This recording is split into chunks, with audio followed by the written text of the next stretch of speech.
somehow Air-Deraan returned.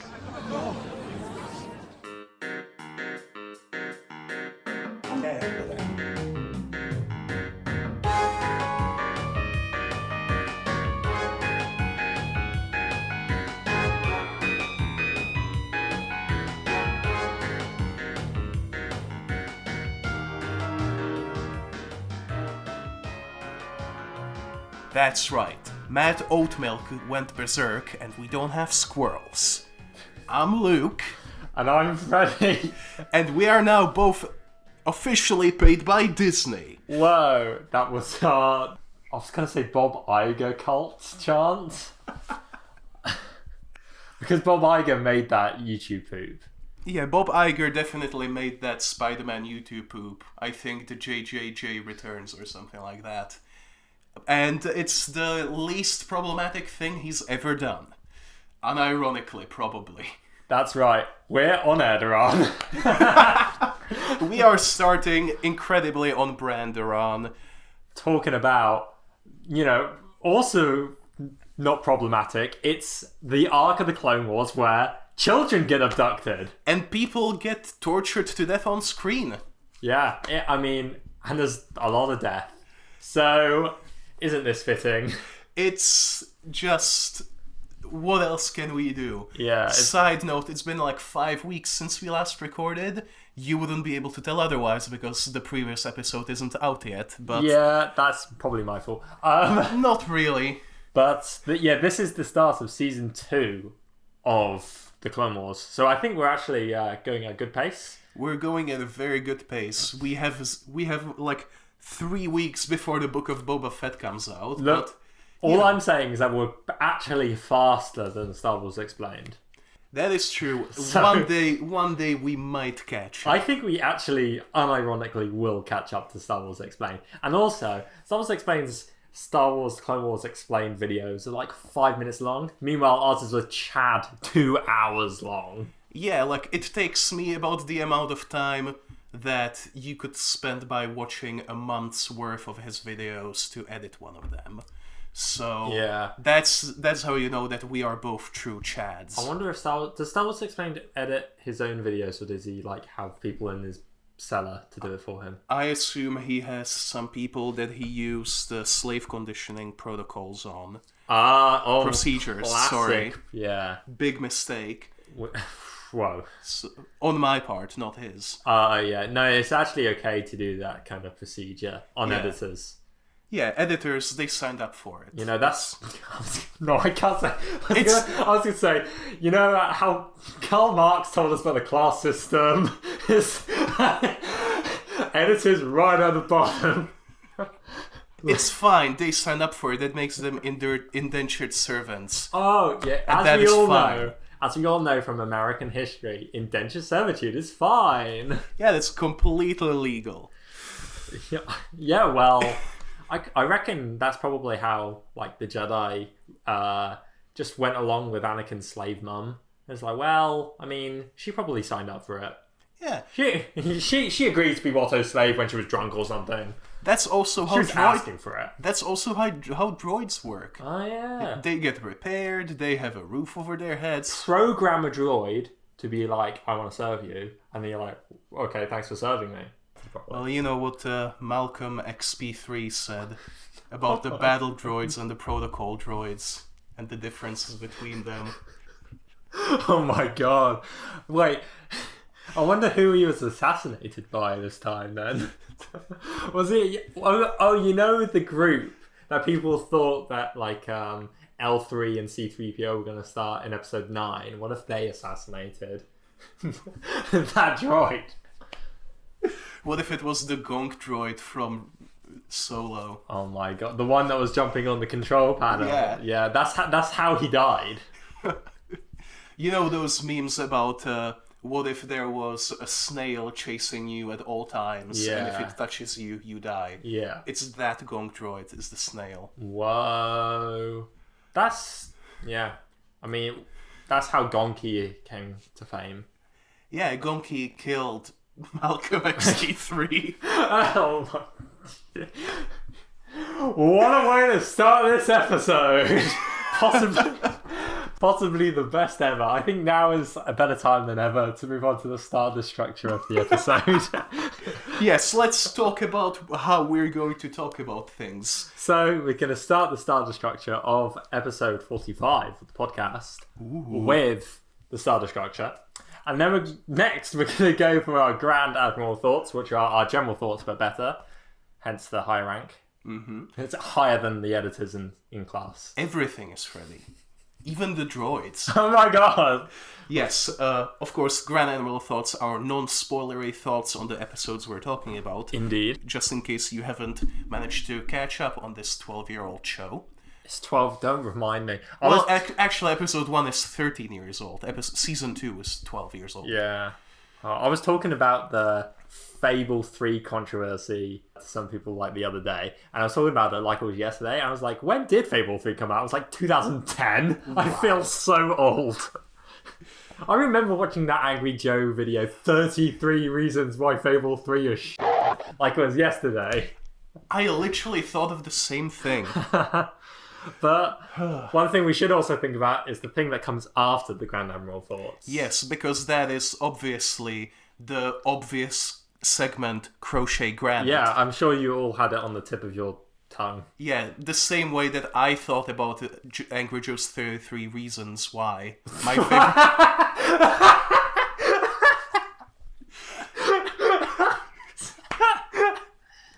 My favorite Netflix show on the Citadel. That really got me. Yeah. I've been really funny lately. But, sorry.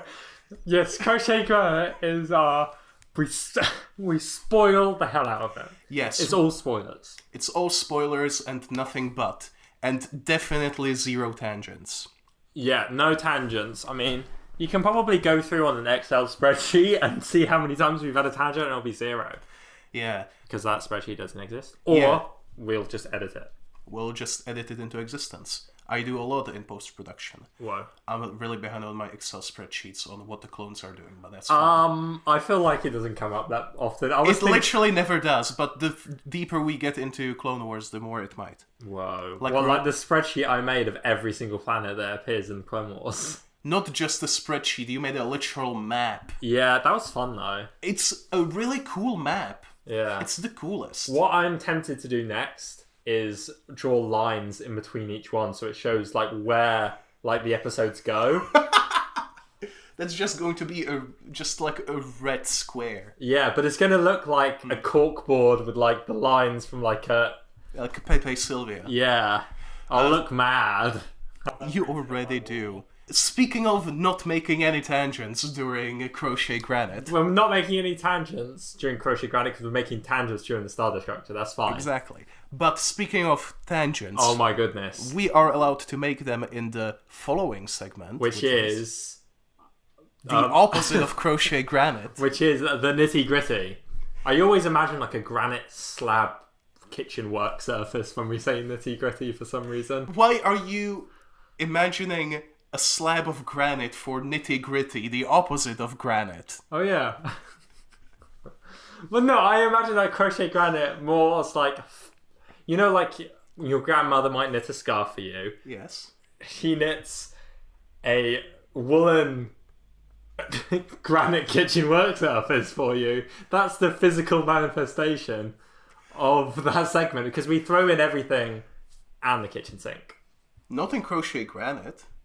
No, as in the plot. We cover the plot. Oh, right, yes, that. Yeah. Because, I mean... So it's a Crochet Granite kitchen sink. Yes. And nitty gritty is just a slab of granite. Yes. But, like, can look really into the details, because you know it looks like stars, hence Star Wars. So you can tell I did media studies, because I'm just... No, you didn't! You're a historian! I did media studies in A-level. I talked so much shit in media studies, and I got lots of good marks for it.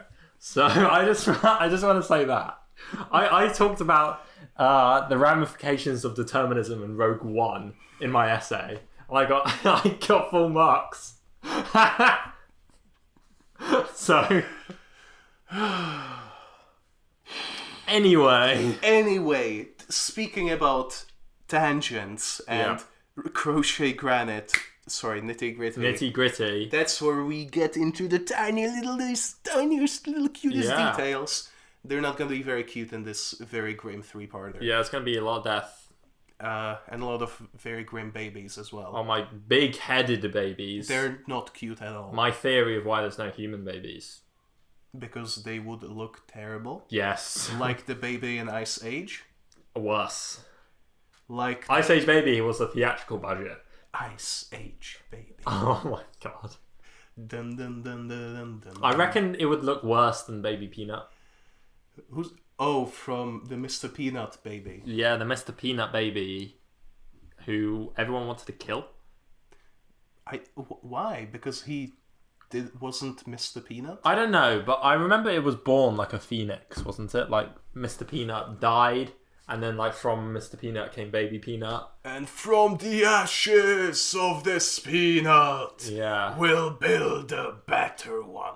Is that X-Men Apocalypse or Mad Max Fury Road? I haven't seen either of those movies. Because like in the trailers for those two movies, Apocalypse and Immortan and Joe had like a line that was basically that. Both of them the same Didn't they come out in the same year? I'm pretty sure they did. Oh my god. Maybe this is like a situation like how there were two Steve Jobs biopics that came out. Yeah, and the same like time. Dante Speak and Volcano came out the same year. Yeah. Stuff like that. Or like the Bruce Willis asteroid film and the other asteroid film. Deep Impact and Armageddon. Yeah. Wow, there's so many coincidences. A lot of time it just happens. Like This podcast.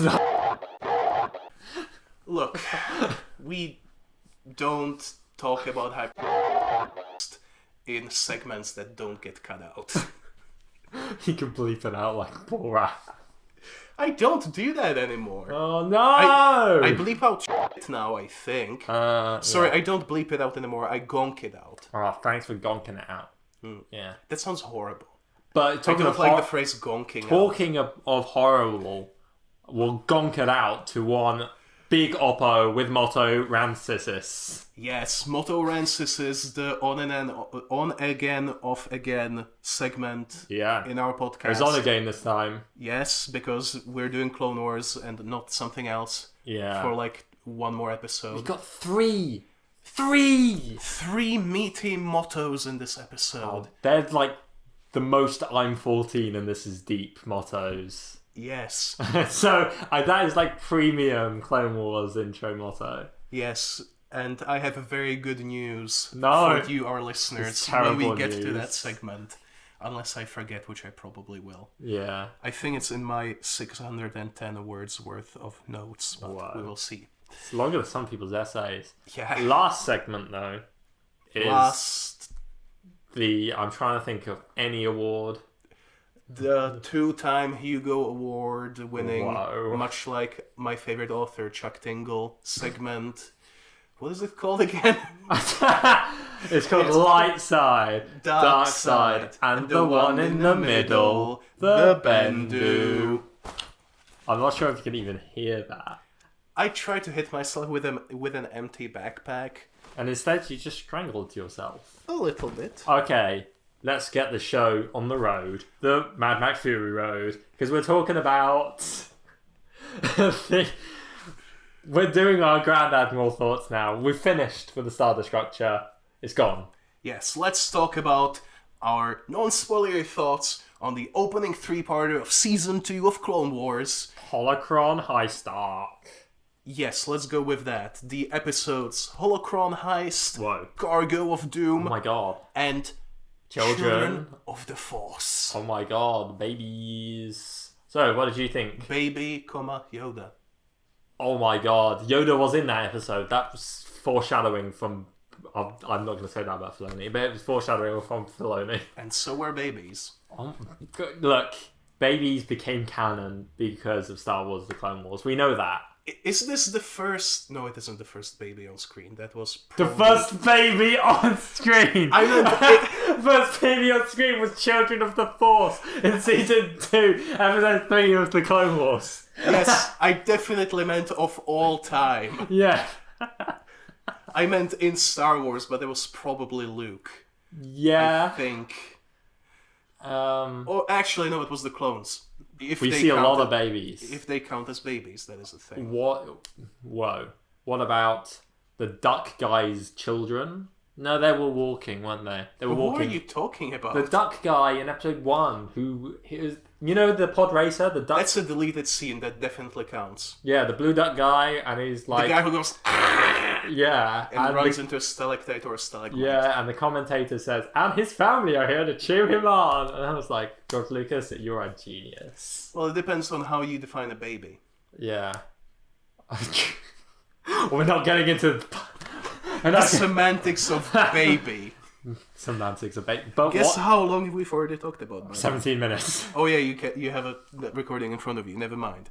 How did you think this was, in your personal opinion? Yeah. Big yes, big no. Oppo-sized yes. Oh my, that's pretty, that's good. Sizable Oppo girl. What a reaction. Like, after last week when I was kind of lukewarm on it, pun not really intended, but I thought of it before, but still couldn't decide on something else to Yeah. see. I was blown away by pretty much every aspect of this three-parter, to be honest. It was pretty cool. It was pretty cool indeed, in the Air-Deraan sense of the word, which, as we both know, and as you, our listener, because you've listened to all 45 other episodes. They including physically could not have listened to all of them. unless they have access to files that even I don't. Or they were in the room. Well, Imagine. imagine. Don't worry, the other people in that room are dead now, so. Or were they ever alive to begin with? Whoa. Again, how do you define a baby? Anyway, I thought this three-parter was really, really good. Dark, weirdly dark. Yeah. But also really epic. Cad Bane did really good, cool stuff. Yeah. There was one or two like weird blemishes with like Ahsoka and other weird decisions, but other than that, I was really blown away. Much like many clones and droids were in This episode. that cargo bay. But what about you? Yeah. How did you feel about this? I agree. I mean, I really liked the last episode. Well, you weren't that jazzed about it, or that jizzed, as I should say. But I really did love these 3 episodes. They were as good as I remember. There were some bits that I thought I misremembered were going to be in this episode, but turns out to actually be in these episodes. Whoa. So that's pretty cool. Yeah. Mainly the set piece in episode 2. I was remembering it as the Duel of the Droids one, you know? Yeah, I know. thought I was like, oh, it's not going to happen. But it did happen, and I was like, whoa. It was an incredible set piece, and a part of it, kind of, well, at the very end of the episode, was one of the few bits of these seasons that I remembered from my first time watching. Yeah. So, you know, it's an important piece of my childhood from 12 years ago when I was 11. Actually, I would have been 10 for a little bit longer over there. Never mind. Is this like Star Wars time dilation? Like you were... No, it came out in October. And it's Oh, not I the thought same. you were meant like that year I was just a year older, a bit longer. Also, the Star Wars time dilation wasn't canon until Until it was. Aftermath came out. The episode, not the book. Oh, yes, that's true, yeah. Because that's when Tick confirms He that. confirms my... Look, all I can say is that Dave Filoni listens to our podcast. Not even the podcast, to the first ever video on Air-Deraan's YouTube channel. Whoa. The time in Star Wars doesn't make sense, and that's the point. Yeah, that video, all of the transitions didn't copy over because my version of Filmora, or whatever it was a higher version than yours. That's impossible. It was because I had loads of transitions for the images to fade on. My version is up to date. Maybe not when it was exporting. Maybe. Yeah, but it's fine. I don't know where I'm going from this. But yeah, I agree. You're just roasting me. Whoa. For I don't mean to be roasting you. For I'm having sorry. an out-of-date Filmora, even though I own the license. And I don't, because I'm poor. That's why I downloaded DaVinci. Anyway. This 3-parter was actually very good.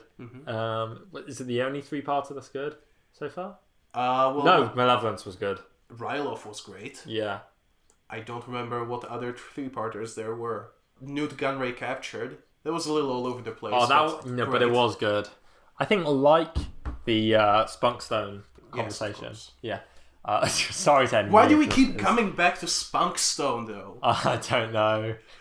So, what were you going to say about it? I was going to say that, like those 3 episodes, the genre was quite different, or like the things they were doing were quite different every episode. And the same goes for this 3-parter. And they go to Erodia, much like in Spunkstone. So is this the new Spunkstone? Will this file get corrupted? Don't even say that. Or maybe it'll be so hilarious that we call back to it all the time.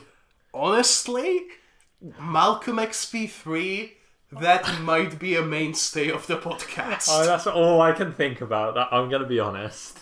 That's all I can think about.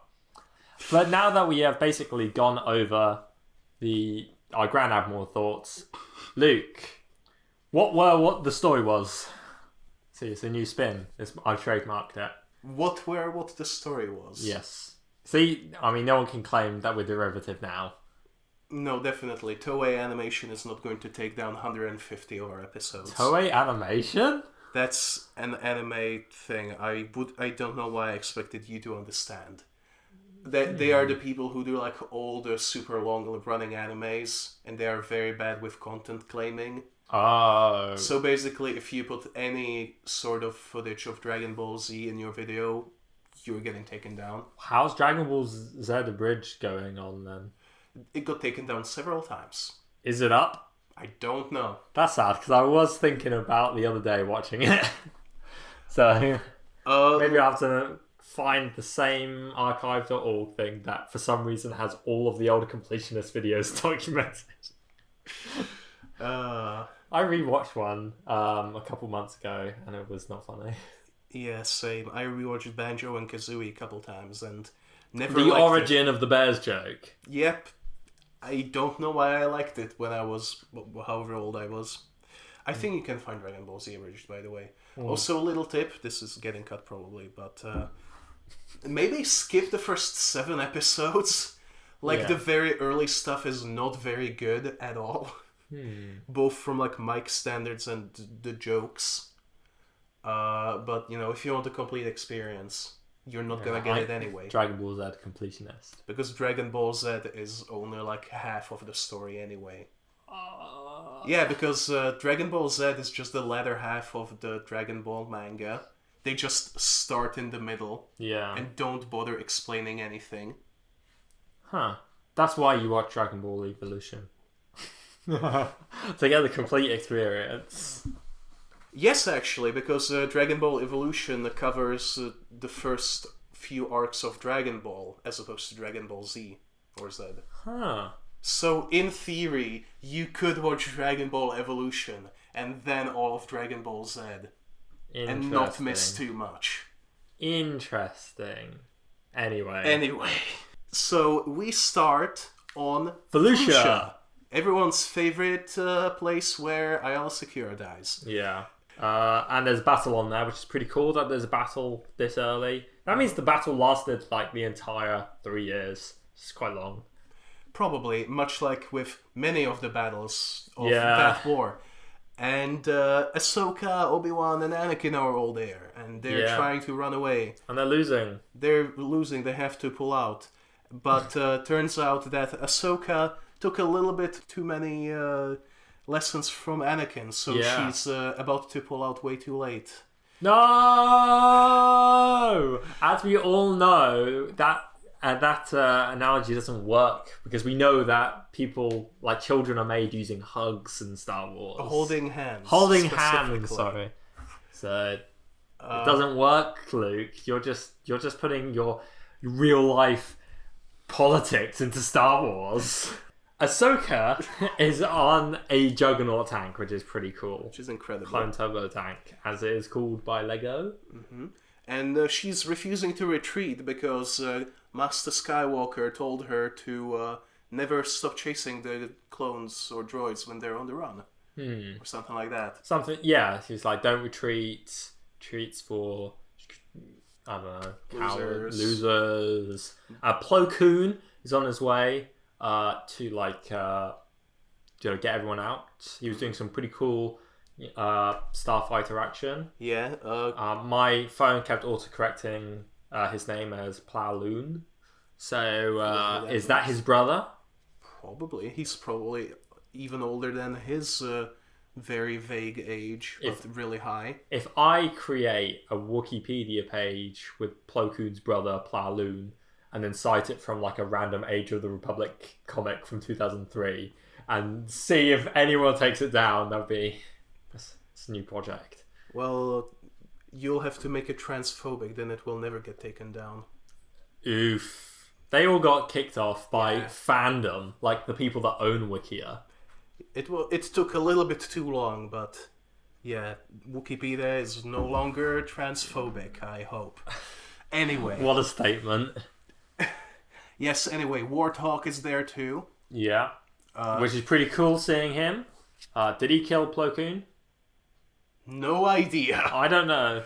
It's not unlikely, honestly. Yeah, but basically, Ahsoka's actions were pretty reckless and would have got literally all of her clones killed because the turbo tank blows up shortly after she gets lifted off. It will probably get her killed as well. Yep. And she's getting reprimanded. Yeah, she's working as security in the archives. Yeah, she gets told by the council, which includes Obi-Wan already, which I had no idea. Yeah, so Obi-Wan got, like, made a master and also made a council member off-screen, which is interesting. Maybe you should, like, next time whip out your encyclopedia, see if it says when Obi-Wan got a seat. At least in Legends, it was in 22 BBY, so yeah, at some point during Season 1, I think. Yeah, well, this is also set in 22 BBY. No, Battle of Felucia is the first event that's listed as 21 BBY. What? God damn it. I don't like it when they put too much space in between these. I feel like it should all happen in the first year. I thought you wanted all of this to happen at least a year into the war. Well, yeah, that is true. So I can't have my cake and eat it too. Damn it. You really need to get your story straight, friend. Sadness. Friendy. Oh. Anyway, we're in half an hour into the episode. We need to quickly actually get to the point. This is starting to feel like the first episode of the podcast again. No. So, Ahsoka is working, I was almost going to say jury duty.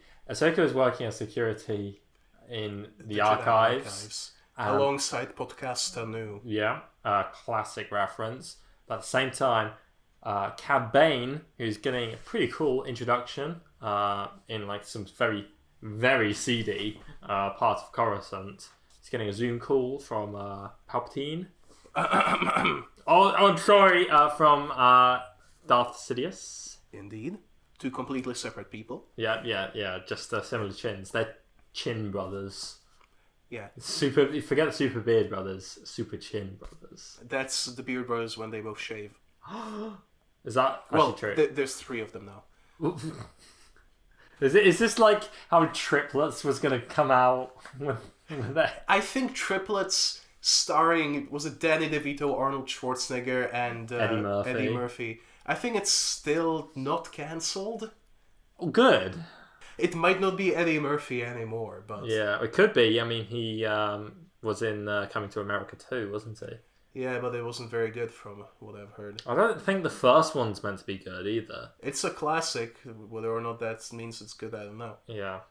Yeah, he's apparently making a bit of a comeback on the stand-up scene as well. I wonder if we'll have more Crazy Frog soundtracks.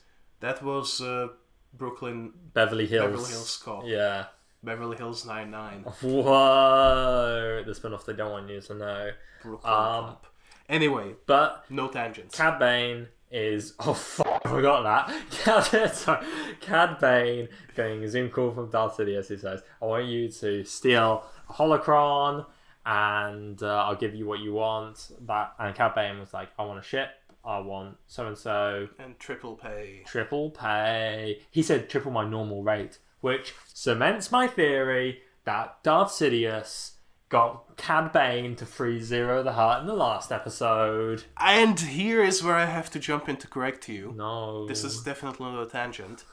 This episode takes place before the hostage crisis. What the fuck? No, what? Yes, this is chronologically the first appearance of Cad Bane. What? That's so... Yeah. That's ridiculous. I thought, because I mentioned last time, I was going to say last week, I mentioned 6 weeks ago that I thought Cad Bane's first appearance was in the Holocron heist, but I didn't realise that I was right, but only from a certain point of view. Whoa. And that is his timeline first appearance. That's wild. Here's a second fun fact. So you know how the third episode of this three-parter takes place immediately after the second one? Yeah. They don't. What? The episode Bounty Hunters takes place between episodes 2 and 3. The one on Felucia. The one that's just Seven Samurai, but in Star Wars. That makes okay. I'm gonna put my foot down and say that literally makes that. That sounds like when they try to when after the second Doctor dies and then he turns into the third Doctor. Yeah. They inserted that. Oh yeah, actually for 100 years he was working as a CIA operative. In the space of 2 seconds in the show. Technically, he doesn't immediately die. He's just banished. Yeah. And who knows what happens between the banishment and him falling out of the TARDIS as the third Doctor. No, but he gets banished. But then in the books and audio dramas when he's working for the CIA, it's Gallifrey who gives him back his TARDIS and tells him to work for the CIA with a time machine still. So they immediately unbanish him. So they immediately unbanish him, rebanish him, and then he dies. And then he's locked out of the TARDIS for the entirety of the third Doctor's run. Yes. It's really fucking stupid. That's how the Bounty Hunter's insert sounds to me. To be honest, there's probably time in between him escaping the Venator and him being caught, posing as a Jedi. Spoilers for 2 minutes from So they were twiddling their thumbs for going to Felucia, recreating a film. Oh yeah, also freaking Anakin, Obi-Wan and Ahsoka would have met him in between those times, right? Yeah. Because they worked together. That makes no sense. What is going on? Filoni, stop! He's gonna stop in season 4. I think. Is Dave Filoni the Chris Chibnall of Star Wars? No! Brian Larson is. The Brian Larson. Poor Brian Larson. He hasn't made that bad stuff. He made Mystery of 1,000 Moons. Okay. The only thing that approaches the Jedi in its awfulness. Okay, I've got fan theory for real life. Okay, sure. Mystery of 1,000... That's called a conspiracy theory. Mystery of 1,000 Moons is Brian Larson's 42. So eventually, Brian Larson will take the helm on all of Star Wars animation properties. Well, at least we will finally get an alien as a protagonist. More Nouveau Vindi. I'm on board immediately. Nouveau Vindi spin-off series. Nouveau Vindi's nuts. Nouveau Vin Diesel. We've probably made We haven't made that joke. I'm pretty sure we did. Well, comment below if we have made that joke. Yeah. And message us at Dave Filoni. At gmail.com. But talking of blue people like Nouveau Vindi, back to Cad Bane. Back to Cad Bane. And the blue hologram of Darth Sidious. Because Cad Bane gets a little buddy, a changeling called Kato. Kato Parasiti. Kato Parasiti? Parasiti. Like a parasite, but Italian. This is Sleazebagano. This is worse than Sleazebagano. No, it's not worse than Sleazebagano. At least there is no longer a droid called RU-18 hanging out with either of them. Instead, there is a cute droid called Todo 360. Who we all love. I actually think Todo 360 is at his best in this episode. He's pretty great. He gets gaslit into thinking he has memory problems. That is a pretty funny scene. I suppose. He gets a bomb put in his back. Also, pretty funny. Yep.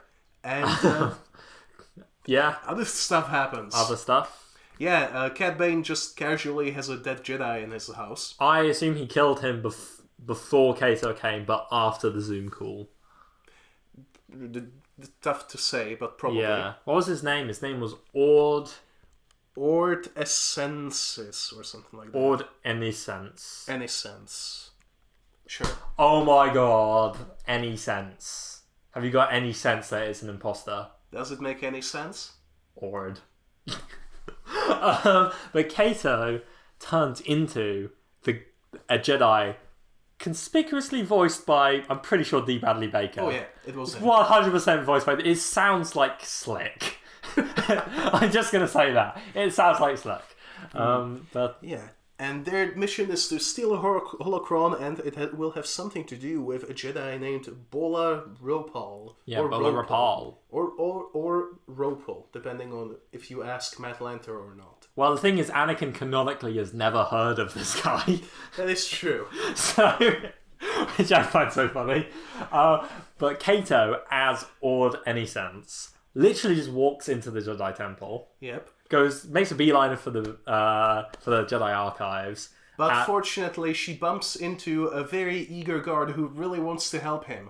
Yeah, and that's Ahsoka, and she's like, "Please help me." And Kato, as Ord, is like being polite, and then tells her to bugger off because she just doesn't let him leave for like a whole minute. Yeah. Thanks, Ahsoka. That is like pretty accurate to that age, probably. Yeah, she's 14. Yeah. Maybe 15. Oh, God. So, Stop! Obviously, since this is a person inside the place they're trying to infiltrate, they sit down to a random computer and just immediately hack into the entire building's entire systems. You know what I wrote on my notes? It was Kato watches porn in the library. God damn it. Because that's the equivalent. It's so obvious. It's like, okay, now you go down the maintenance shaft and get into the archives through this secret entrance, which I will open with like that. It's like literally, Jocasta is right behind you. So yeah, she is. But maybe it's like, as I said with my analogy, it's like the old guy in the library. You don't want to tell him no. No. Anyway, I'm gonna cut that out probably. Yoda senses that there's gonna be an imposter among them. Yeah, Yoda's playing him. Oh my god, it's Among Us all over again. He has a premonition of this. He's a Jedi. They just do things. And because of this, only Ki-Adi-Mundi does things. I'm sorry. I know what you mean. Why though? Why do we keep talking about the fact that Ki-Adi-Mundi is like the one Jedi who's allowed to have sex and have kids? Because it's topical. And he has a dickhead. Yeah. And he is a dickhead. Probably. Obi-Wan Kenobi and Anakin assume that the intruder is going to go to the communications tower, which has literally all of the Republic's battle formations in, which sounds like a security hazard to me. Tiny bit. So they go there, and then... Well, no, only Anakin goes there. Obi-Wan goes to the central security place, but they both go there together in the end, so... Yeah, so it doesn't really matter. Not really. I literally wrote down bullet point by bullet point everything that happens, so it's not really that useful. Todo and Cad Bane, they escape through the ventilation shaft. Well, yes. Enter, not escape. They entered through went up the ventilation shaft. Because they go through a window, which Kato opens up using bibbidi bop stuff. Similarly to episode 8. Yeah, I forgot. Remember when everyone's favorite character DJ goes through like a tiny opening in the what is it called? Supremacy or in the Supremacy and Shield. Much like in The Last Jedi, the movie we never mention, is that all of in the Jedi Temple, all of the screens and electronics suddenly went blank. Similar to how in The Last Jedi the screen had stopped. It was lagging, wasn't it? You know that guy on the bridge was like knocking it. Definitely, like an old computer. I definitely know what you mean. Yeah, so I thought that was interesting. More proof that Roy Johnson's a hack fraud.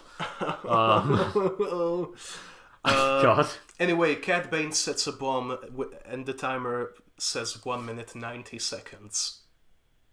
Does it? Yeah. I'm pretty sure there's still like 10 minutes left of the episode. So... Well, the bomb goes off pretty quickly. Like, there's stuff that happens after it blows up. They go through some fans, and then they get to Big Fan, which Potato has to shut off, and then Cad Bane tells Todo to cut through like a part of the wall. Somehow Todo knows exactly what part of the wall to cut. I was thinking, if I was Todo, I wouldn't know where to cut. There's so much wall. But yeah, he does that. And then Cad Bane tells him to go down, which takes him to the communication center, which is apparently crawling with Jedi. Well, not apparently, it is. Well, because the temple is on high alert at this point. Yeah, they went through lockdown, much like we probably will.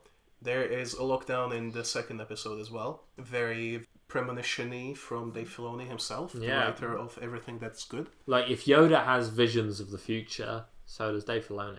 Otherwise, how would he be able to write it? Exactly. You know, because authors can only write about things that they think, you know, their political opinions that they think about, or like morals they think about, or things that they have experienced. So we know that Dave Filoni has to have visions of the future. Which is why if you write one racist character, it means you yourself are even more racist than that character. Yeah, that makes Dave Filoni racist. I mean, Ahsoka says Slimo a lot. At least she stopped saying the L word. Oof. I mean, Lizardo. Yeah. I mean, imagine if she still said it to Cad Bane. Jesus.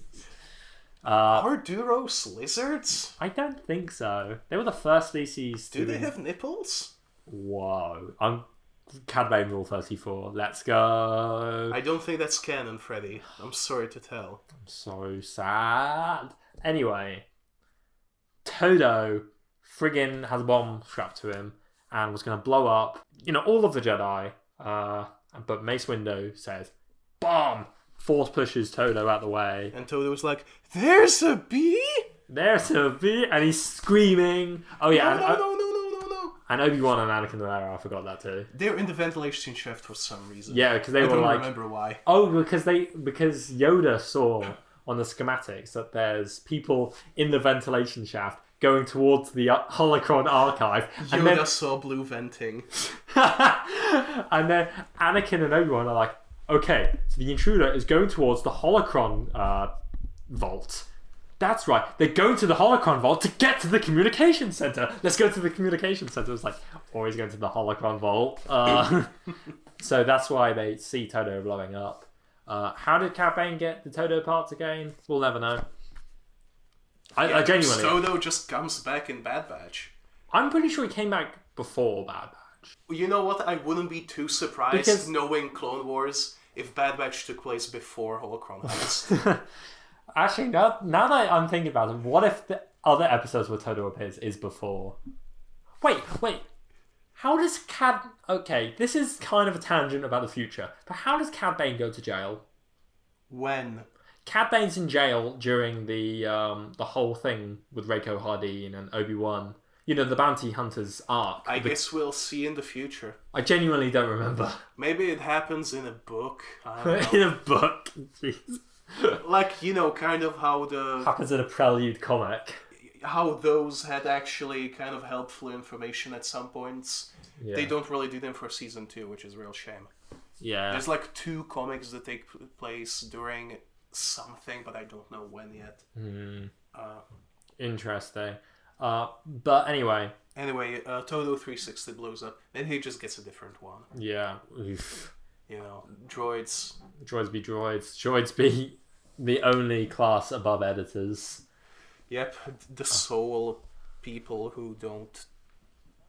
Anyway. What? Okay, so Cad Bane goes into the Holocron vault and finds... He knows exactly which Holocron he wants. Yeah, I think because all of them are the same? It's kind of vague what they are. I feel like Dave Filoni had retconned what holocrons are. Because, like let's talk about the reason why they want the holocrons, which we learn in episode 2. Yeah. Or the end of this episode, whatever. Yeah. Is there's a special crystal... That Bolo Rapal has. Yes. That has all the names of Force-sensitive children in the galaxy. Yeah. Or at least in the Somehow. Republic.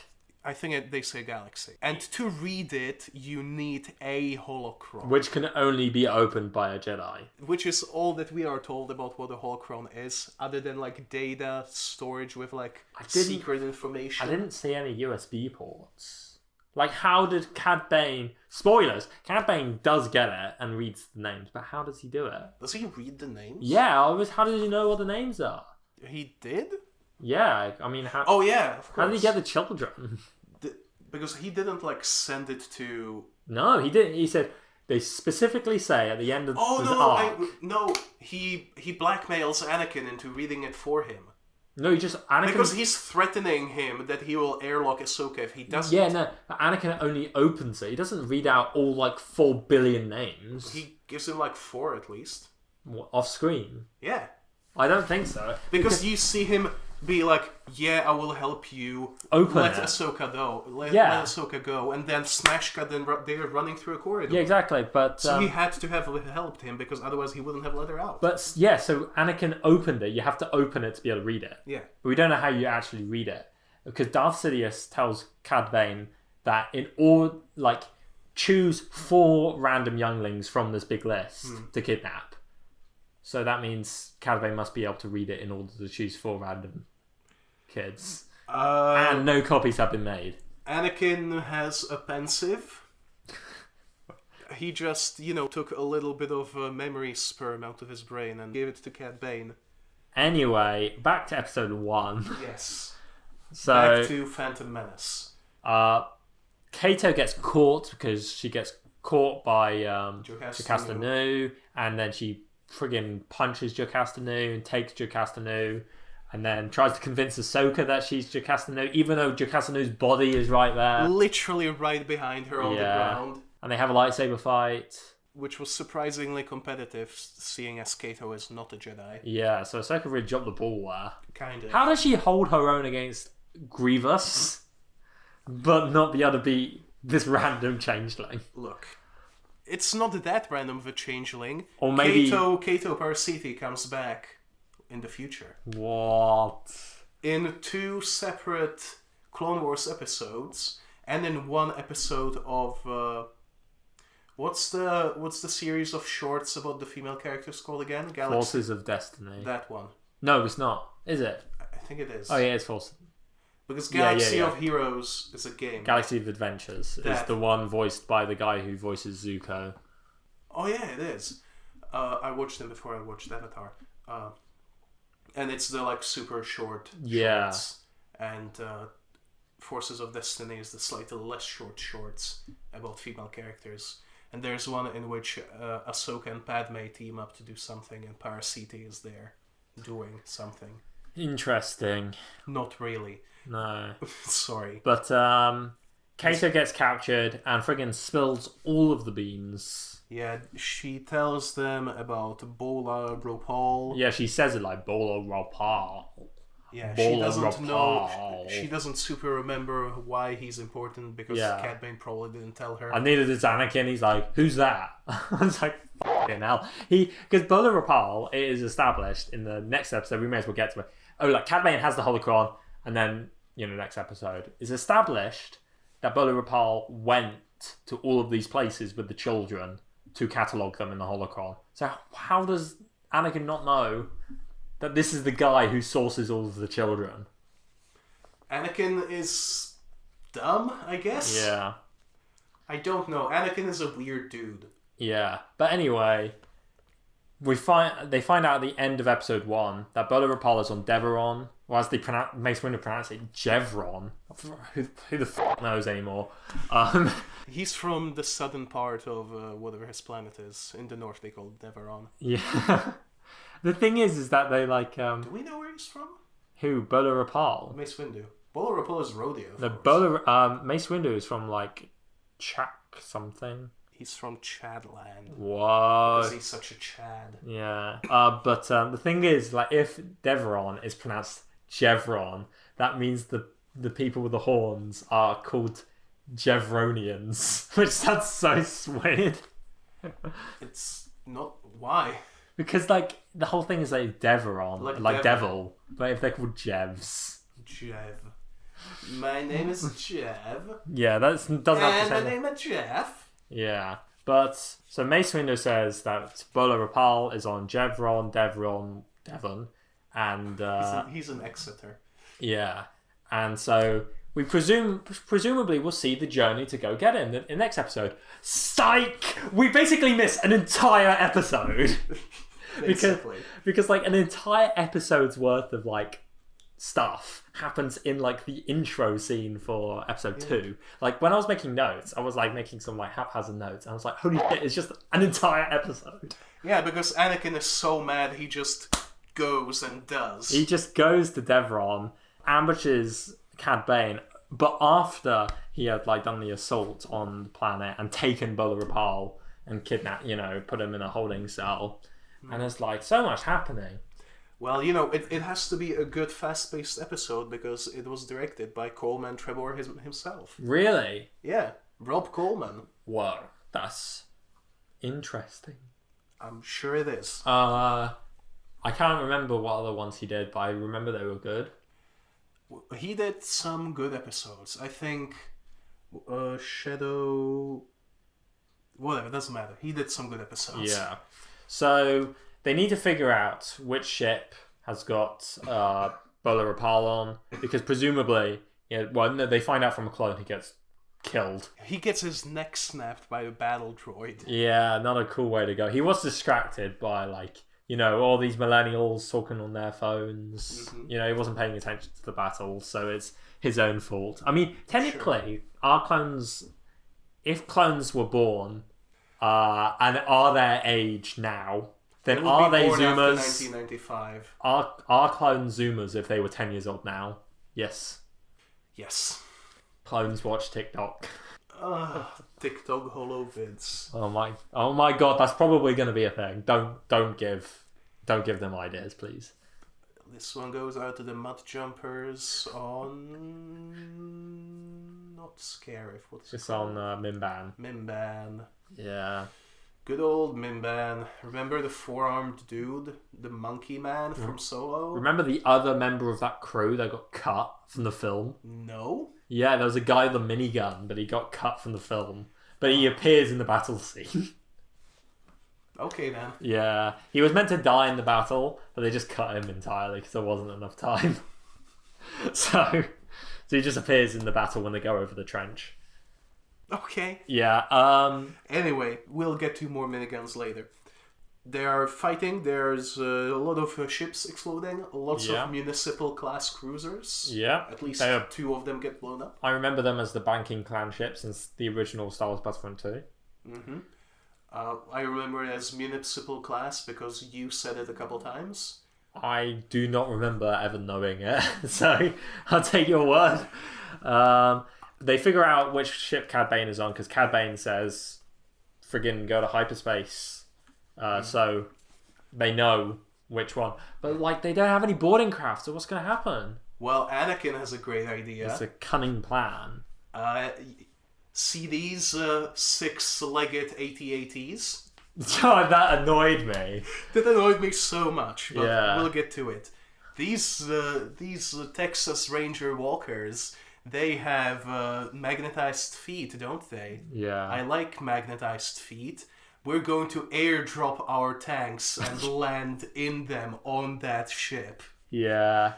So Rex gets really excited and yells, Executor Battalion aboard the AT-AT 300, Carnivore Battalion board the Walker 773. Yeah. So, is it AT-ATs? Is it Walkers? What is the lingo? Pick one and roll with it, It's the please. classic writing school of don't repeat words. Also, I really liked how excited Rex sounded. Yeah, it was like, Anakin, you're a genius! Rex was just so on board with this. Yeah, I mean, who wouldn't? It was a pretty cool sequence. Wolf Yularen wasn't. Oh yeah, he was like, this is like you start to see why Wolf Yularen became a Nazi.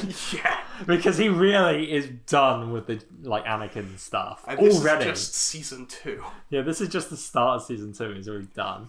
So they do it, and Anakin and Ahsoka get some cool like 50s space helmets. It's a classic staple of Clone Wars and even Rebels. Remember Kenobi when in Dooku captured? He had the same one. Yeah.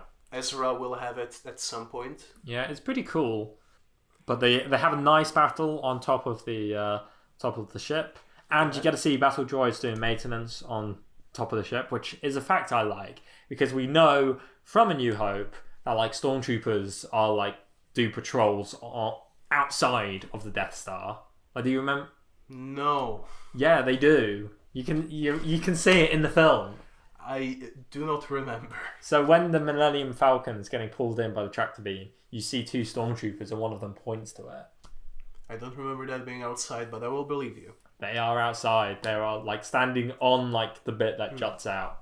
Yeah. So I really liked the effect that happened when the droids were destroyed in Zero G, because it kind of looked like they were being exploded in slow-mo while everything else was moving normally. yeah, they highlighted that effect quite often, and I think it's well deserved. Cad Bane though doesn't think the droids are well deserved, because he basically tells them to go kill themselves. Yeah, and refuses the order to call reinforcements. Yeah, to Newt Gunray's dismay. Definite dismay. Yeah, because like 4 ships have been destroyed. 4 ships. Yes.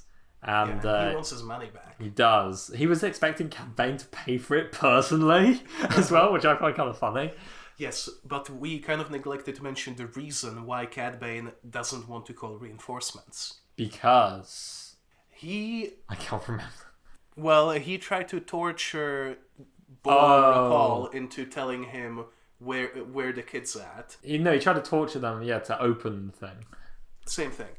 But despite the droid's insistence that torturing him more will kill him, he tortures him even more. Yeah, to the max. To the max. You see hands twitching, and then you don't see hands twitching. This guy gets electrocuted to death on screen. Yeah, he gets Metal Gear Solid 1/3 really hard.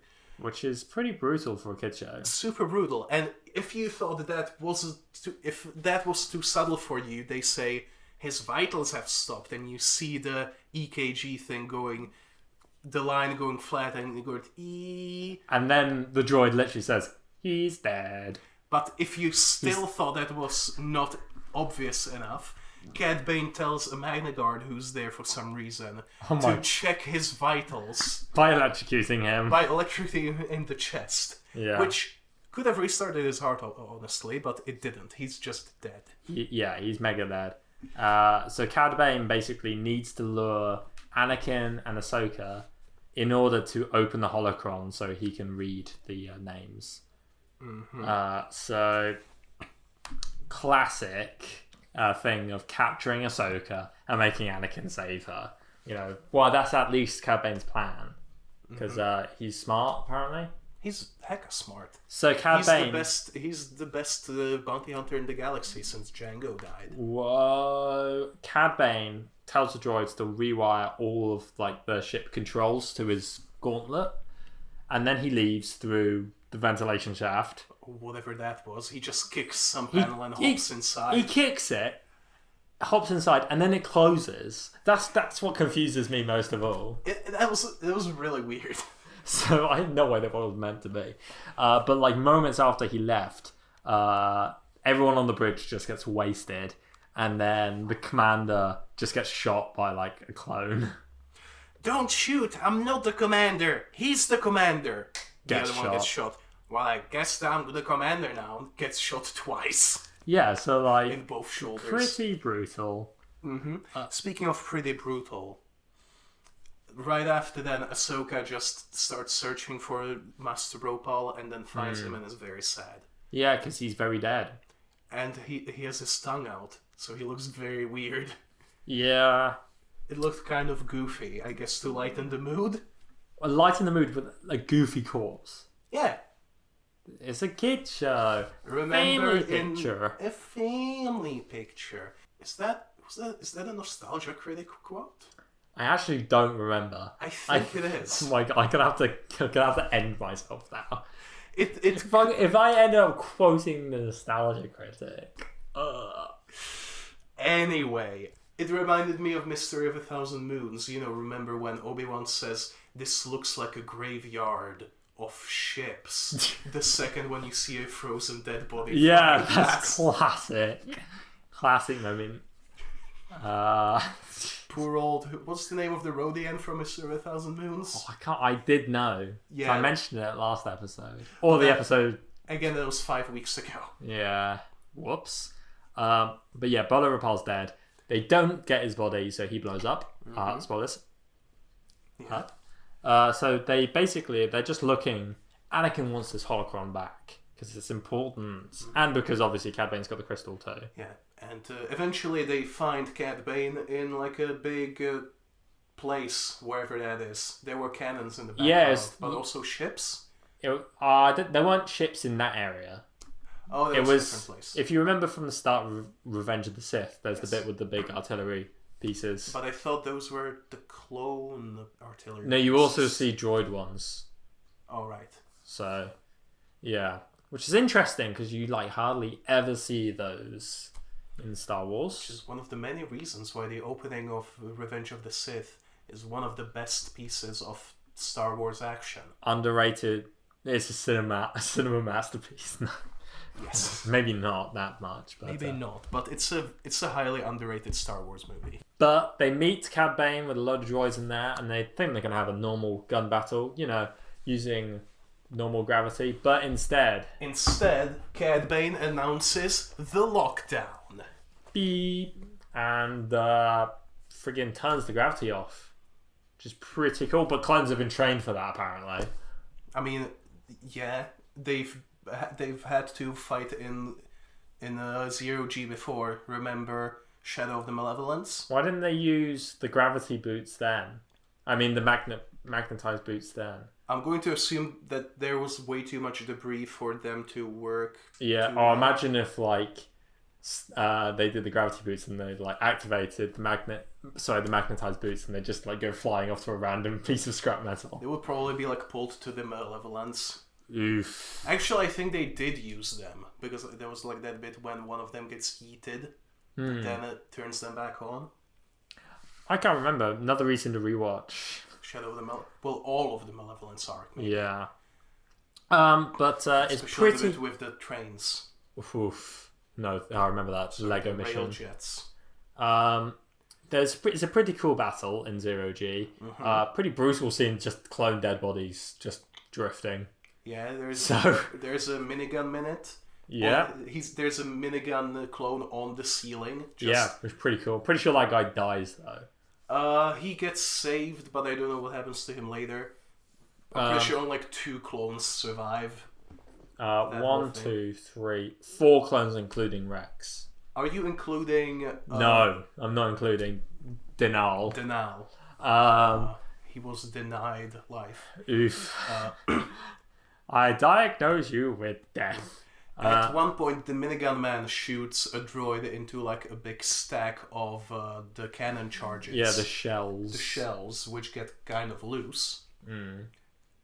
Chekhov's shells. Chekhov's shell, and it's flying through the flute.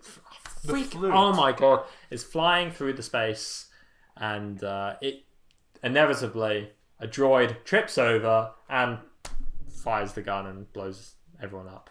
Yeah. So the ship is kind of falling apart. Cad Bane legs it. Yeah. Ahsoka runs after him. Anakin tries to go after her, but good old blast doors close, meaning he can't right now. Indeed. So typical Ahsoka facing off bloody Cad Bane by herself, but she does pretty well actually. She holds her own until she gets friggin' kicked in the stomach. It's pretty brutal. Well, she gets electrocuted to the leg. Yeah, that's it, sorry. There's a little bit of an animation mishap there, because you could, during the episode, notice that she's wearing a different outfit, like a red cat suit. Yeah. But in that scene, it looks like she has white legs. I thought I was seeing things then. Like in her usual outfit. Yeah. You know, with the tube sock. I'm pretty sure, actually, it's the white legs, as you see, she's wearing a clone belt. So that's actually the blaster holder from a clone belt that is dangling over her legs. I don't think it is. Because you see that later on. Wikipedia might be incorrect. Huh. But that wouldn't be the first time. Yeah. So Ahsoka gets put into an airlock. Classic. She gets tortured some more. Classic. Classic grim Clone Wars. Yeah. Anakin escapes through, catches up, and then gets forced by Cad Bane to open the holocron. Yeah. Or let Ahsoka get sucked out into space. And Ahsoka's saying, no, you don't do it. Yeah. But she was underestimating that it was probably just me, but in that scene, Ahsoka, her face kind of looked like Padme's. Oof. Oh no. Is Ahsoka meant to be like a surrogate child? Sure, let's go with that. That's why she looks like Padme. Yeah. And that's why they hug in episode 10. Whoa. I don't know.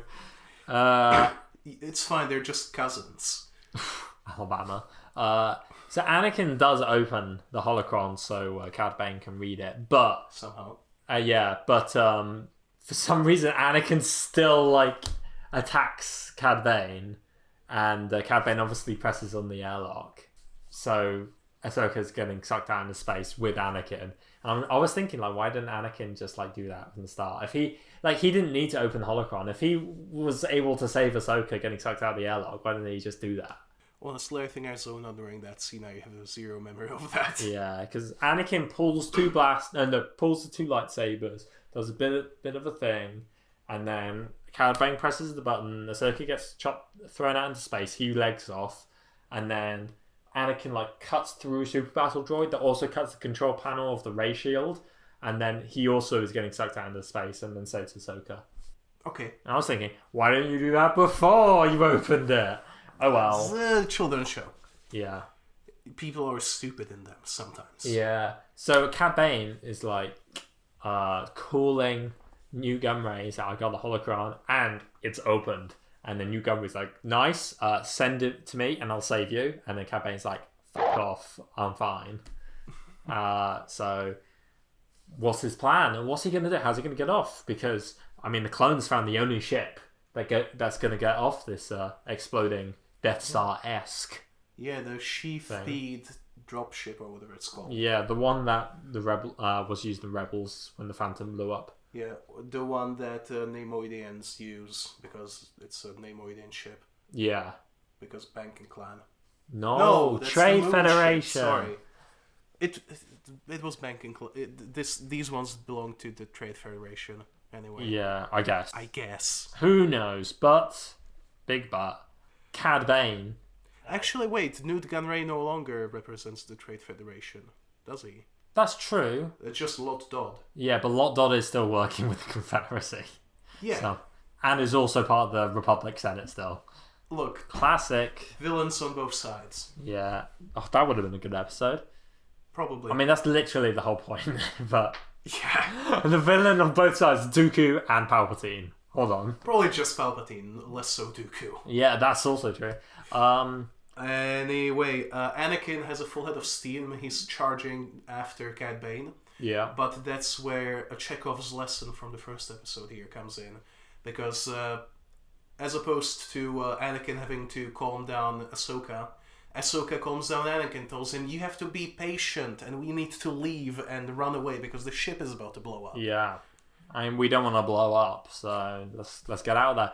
I think 2 clone troopers were sent, including Danal, sent to try and find the bounty hunter or something. And they did. They did find him. Not really to their benefit. Yeah, because soon after you see a clone trooper pushing No, the shooting the body of Cad Bane. Yeah, Cad Bane. He's got his Catwalk. clothes, so it must be Cad Bane. And you see the hat as well. Yeah, he just flops down. That is the scene that I remembered from the first time ago. Yeah. And all the clones and all the Jedi try to put Humpty Dumpty together again.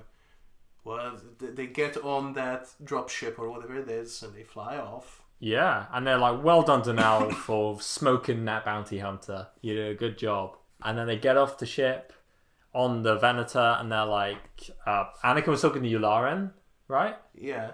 And he was saying, like, well, they blew up, the bounty hunter's dead, so it wasn't a complete failure. We won! But then the episode ends. And then... Yeah, next episode begins! The episode begins with the dropship coming in again, but instead of following the Jedi. It's from the clone's perspective. So, yeah. One of them is really hurt, which makes it completely inconspicuous that his voice is completely different to anyone else's. Yeah, and also he's the only one with customized armor. And also he's the only one who's bleeding green. Yeah, one clone notices, and he says, like, I'll catch up to you guys later. And he tells Rex about it. Rex tells Anakin. And then Ahsoka, like, is trying to talk to Cad Bane in... Oh, whatever. She's trying to talk to Denal about it. I mean, who cares? You know it's Cad Bane. Yeah. He tries to talk to Denal in a very similar way that she tried to talk to Ord Innocence. That is very in the true. archive. Hey, can I help you? Oh, you look Injured. That could be bad. Let me help you. And then Anakin is like, wait, get that clone. And then, like, Cad Bane just friggin' knees Ahsoka. That's when he knees Ahsoka in the chest. And then legs it, pushes a bunch of clone mechanics out of the way, and gets in a bloody... no, it's a Whitey Torrent. Well, never mind then. I'm stupid. Get wrecked. You're a fake Star Wars fan. And, yeah, he friggin' zooms off. And for some reason, Yularen is on the bridge of the Venator already. There was a bit of a continuity. And then he said, like, please don't tell me everything's changed 2 seconds after I was there. Or whatever he says. Anakin tries to stop him, jumps on top of the Whitey Torrents, but... He fails. Yells at Wolf Yularen to initiate lockdown. Yeah. Lock down all the hyperspace rings. Yeah, he says, no, lock them all down. Very similar to A New Hope with C-3PO. and Trash. Yeah, and, yeah. But they're a little bit too late, and Cad Bane zooms off. He's gone. With the list of children. So, what's going to happen? As Anakin goes to the Jedi Temple, is like, I don't f*** up. And then they all get really shady at Anakin for letting him go. Like, how could you do this? But let's instead pool our thoughts and figure out which children Cad Bane has taken. Yeah, which takes us to one of my favorite scenes in this episode. Anakin, Obi-Wan, Yoda, and Windu sitting all in a circle meditating at the same time, telling each other, complimenting their own visions. Apart from Yoda saying, Mace Windu, you f***ing stupid. I don't see Glianselm. Yoda says, I don't see Glianselm. There is no child on Glianselm. I think he was saying that the child from Glianselm was already taken. Well, I mean, we later find out that the child from Glianselm was taken. The child was lost to the dark side. Dun dun dun. Yeah, so they all complement their visions. For some reason, they can all see the future properly again, or whatever. That's a story for another time. But they figure out that he's going to Rhodia. He's going to Rhodia, Naboo, and some other place. Yeah. I mean, they didn't really say. I don't think they do, no. Obi-Wan went to Rhodia, while Anakin and Ahsoka went to Naboo. Because obviously Anakin has to go to Naboo. You notice that Anakin says, I'll catch you up. And he didn't go to the Gungan city immediately. I'm pretty sure he went to Padme. If she was even there. She might have been. We didn't see them. If this takes place before Hostage Crisis, then maybe she is on Coruscant then. Oh, who knows? This makes no sense. No, it doesn't. So, yeah, we go to Rhodia with Obi-Wan first. There's some really good music while he lands. Yeah. And but first, before Obi-Wan, we see what Cad is doing over there. Yeah, Cad Bane is in a full robe. He's saying there's Jedi imposters about stealing children. He's got very tiny legs, as you said. Yeah, there's a bit where he's sitting down on like some steps, and because of that cloak, you can't see any of his torso. So he just looks like his tiny legs, arms, and a head, and nothing else. Yeah, classic. That is probably a Star Wars species, to be honest. He kind of looks like a Jawa. I remember when people said in primary school that Jawas were just small Jedi. Fan theory. Yeah. Anyway, he's telling a Rhodian mother named Mati Dunn. She's got a name. Yeah. I don't know why. About there are fake Jedi going around stealing babies, so you should give your baby to me instead. A totally real Jedi who has a gun. Who has a gun and is the creepiest person I've ever seen. Yeah, and so she does. Yeah, maybe she wouldn't have, but he hypnotizes her and then just takes the baby. Yeah, but he does full Men in Black. He does. And then Obi-Wan comes in seconds later. And then it's like, where is your baby? And she's like, go away. I would like to see the baby. And then Obi-Wan friggin' mind controls her and says, where's the bounty hunter? I was like, Jesus Christ. I thought you were supposed to be the level-headed one, Obi. Yeah. But Marty Dunn. You think of Martuk. Named after not named after the god of death of Mesopotamian times. Named after Dave Filoni's cat. I had a dream once that you got. That there was a Wookiee carpet in the Trandoshan arc. I had a dream that was Martuk instead. Jesus Christ. That was a very, very specific dream. Yes. So the Rhodian mother is like, wait, bounty hunter? Not Jedi? And then it's like, oh, what have I done? And what have I done? Oh my god, hence her name. But Cad Bane got away. They're getting away. Yeah. And he flies away with this baby. And he's gone. Yeah, he's got the syndrome from Incredibles feet. Yeah. I think this is the first time we've seen them. What, the boots? The rocket boots. No, we see them in all 3 episodes. Sure, never mind. After that, we go to Naboo, where Cad Bane is going to... he's just going to straight up steal a baby. Yeah, from a Gungan city. And we see a Gungan mother, once again with my favorite... Hair ears. But at least this time, they were obviously 2 ears on top of each other. Yeah. As opposed to in Mystery of a Thousand Moons, or actually no, in the first one. Yeah, Blue I Shadow don't think Virus. she was in the second one at all. In Blue Shadow Virus, where it just looked like a singular mono ear. Mono-eared Gungan sounds kind of weird. But still, tying both of your ears into a ponytail is not a very good thought either. No. I don't think she has a name or any lines. But she does have a baby who looks horrifying. Yeah, but Ahsoka likes the baby. So they capture Cad Bane because he was big dum-dum. He got tricked by Wrecker's toy. By a Tuca toy. A Tuca toy. Ahsoka, who was hiding in the cupboard. Yeah. And Cad Bane just gives up. Well, he doesn't give up. He's just like, I'm done now. And then Ahsoka tells the baby and the mother, it's like, you're safe now. And then Cad Bane says, like, are you really though? Which I love. What a great line. Also, did you notice is it mobile or mobile? Yeah, I did see that. The mobile. The mobile with the biggest fish on it. Yeah. The Colo Clawfish, the OP Sea Killer, the Sando Aqua Monster, and possibly me, or maybe Fi. Me? As in Lady Me from Doctor Who? Actually, I'm sorry, I've got a lot of Doctor Who on the brain recently. I was actually thinking of that two-parter recently as well. And by recently, I mean like 3 hours ago. Whoa. But no, Me is the name of that yellow fish that you can see swimming past in Phantom Menace. It's one of the tiny ones. Interesting. I keep using the book you gave me very well. I am proud.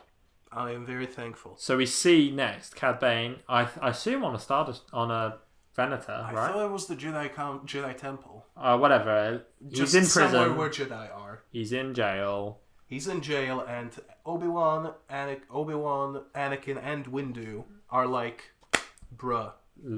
We can't get through him through normal questioning, so let's torture him. Let's use enhanced questioning. Oh my god. Literally. Yeah, Mace Windu is like, well, there's a possibility this could destroy his mind. Let's do it anyway. Yes, they freaking do. So they do it, it doesn't work, so Anakin is like, let's do it again. Harder. But no, this breaks Cad Bane. It doesn't work on him, but he really doesn't want them to do it again. Yeah. So he gives in. He's like, fine, I'll tell you. Like, my coordinates. I wrote down the coordinates, but they're a load of gibberish. So it doesn't really matter. Is it worse than the timer that says 1 minute 90 seconds? It's 67.31.17 cross 7RB71. Which is just nothing. It's just nothing, so... I mean, it's in the middle of nothing anyway. It's just that's like the a little point. outpost in It's his crib. an asteroid field. His crib, yeah. Yeah. Which is a kind of... It's a pretty cool trope. I like hideouts in asteroid fields. Yeah. They go there, and it's a trap, obviously. Yeah. Which I mean, Obi-Wan says... I think it's Windu, actually, who says, yes, obviously it's a trap, but they go anyway. Yeah. And Anakin says... should we maybe tell Palpatine? And Obi-Wan's like, good point, you go tell him. Yeah, so he does. He goes to Coruscant. Even though he doesn't want to. Tells Palpatine what's going on. He's like, I think this is the work of someone working on our side. Someone even more powerful than Dooku. I don't think he's working alone, but I have no idea who it could be. Palpatine is like, are you sure you have no idea who this... powerful, high-positioned person could be? Anakin's like, nah. The thing is, Obi-Wan was literally told by Count Dooku in episode 2 that the person running the Republic is a Sith. I mean, he literally told them. No one figured it out. The best part is just literally right after, the very menacingly backlit Palpatine is like, you will find out soon, my boy. Yeah, very creepy. Patience. Very creepy. That's taking the patience moral to a strange area. We'll get to that later. So in our hopefully very short, nitty gritty. I guess we're only an hour and a half into the episode. I do want to say about this very long crochet granite. Yes, is because this episode is actually, these 3 episodes are actually quite dense. There's a lot to them. Like, it's surprisingly dense. Like, most of the other time when episodes are dense like this, it's like a hidden enemy. Yeah. Which is like a single story, just jam-packed. Yeah. The 3-parters usually have a lot more action than this, which does have action, but also has a lot of everything. Yeah, so I don't think it's completely because we failed as podcast hosts. I feel it's more like we're blending crochet granite and nitty gritty together into blended stone. No, that doesn't work.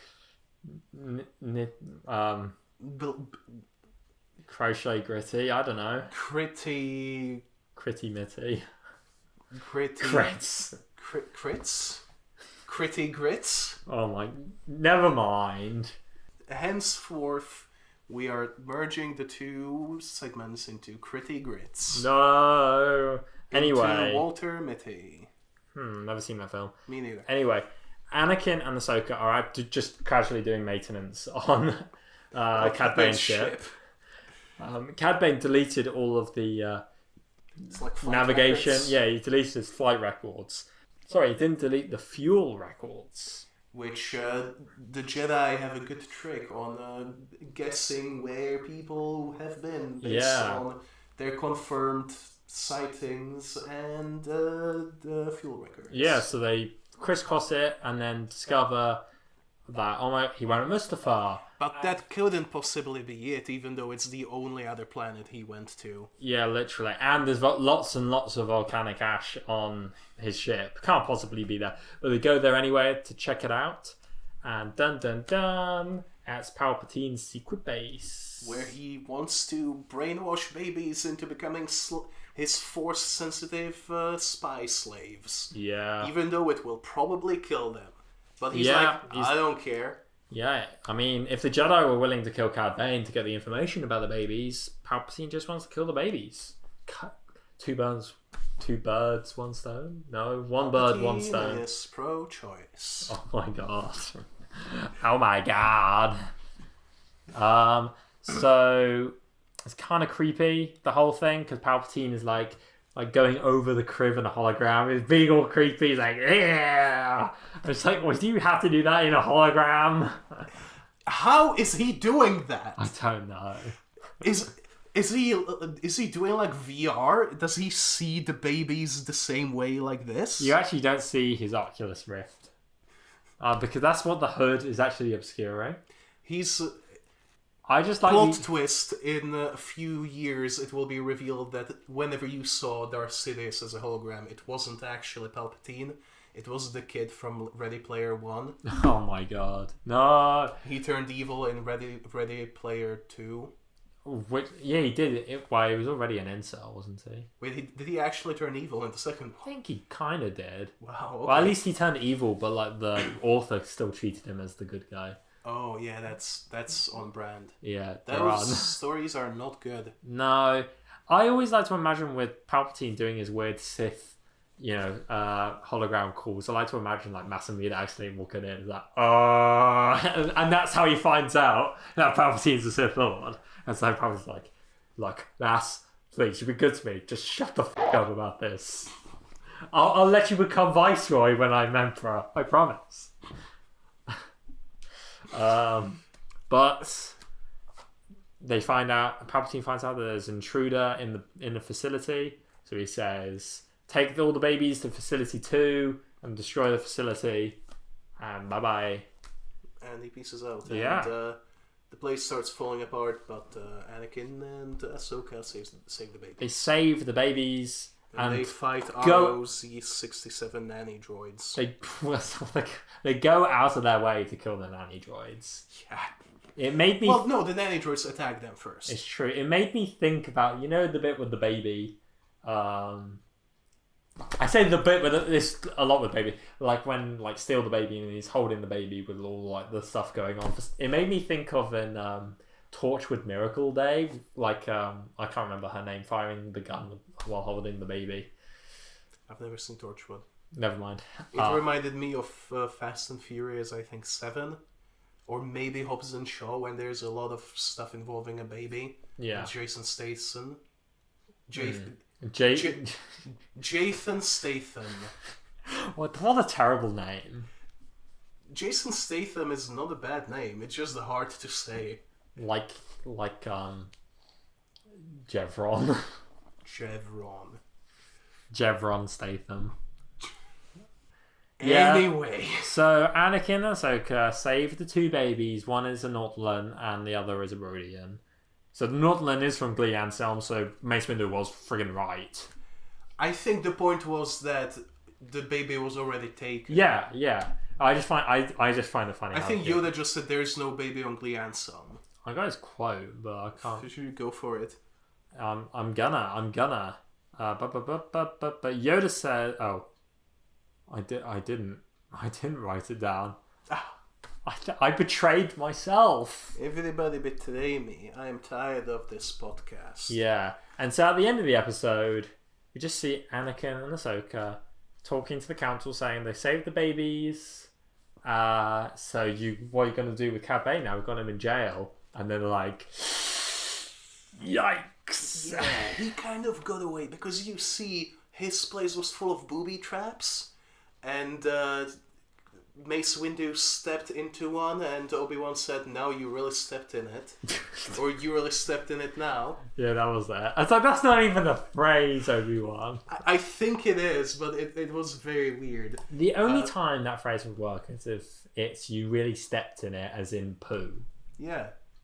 As in Jar Jar stepping in poo. Which I have been enlightened to find out that R2-D2 is the first one to go into that poo. R2-D2 drives through the poo before Jar Jar steps in it. Look, rewatch Phantom Menace solely for the poo cut. I think I'll skip to Attack of the Clones, thank you very much. For that, yeah.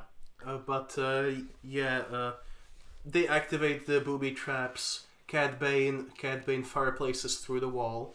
Yeah. Last Crusade fireplaces through the wall, specifically. And after that, it's gonna explode. Windu Indiana Jones is his lightsaber through the yeah, door. that's exactly how I noted it. It was a cool moment, but that's exactly what it is. So he rolls under the closing door and then just reaches for his lightsaber. Yeah, they get really annoyed at Cody because he was there for some reason. They get really annoyed at him for not like taking off the ship. You know, he's like, don't just freaking start the ship, Cody. But he already said he'll keep the ship running. He said he'll keep watch, didn't he?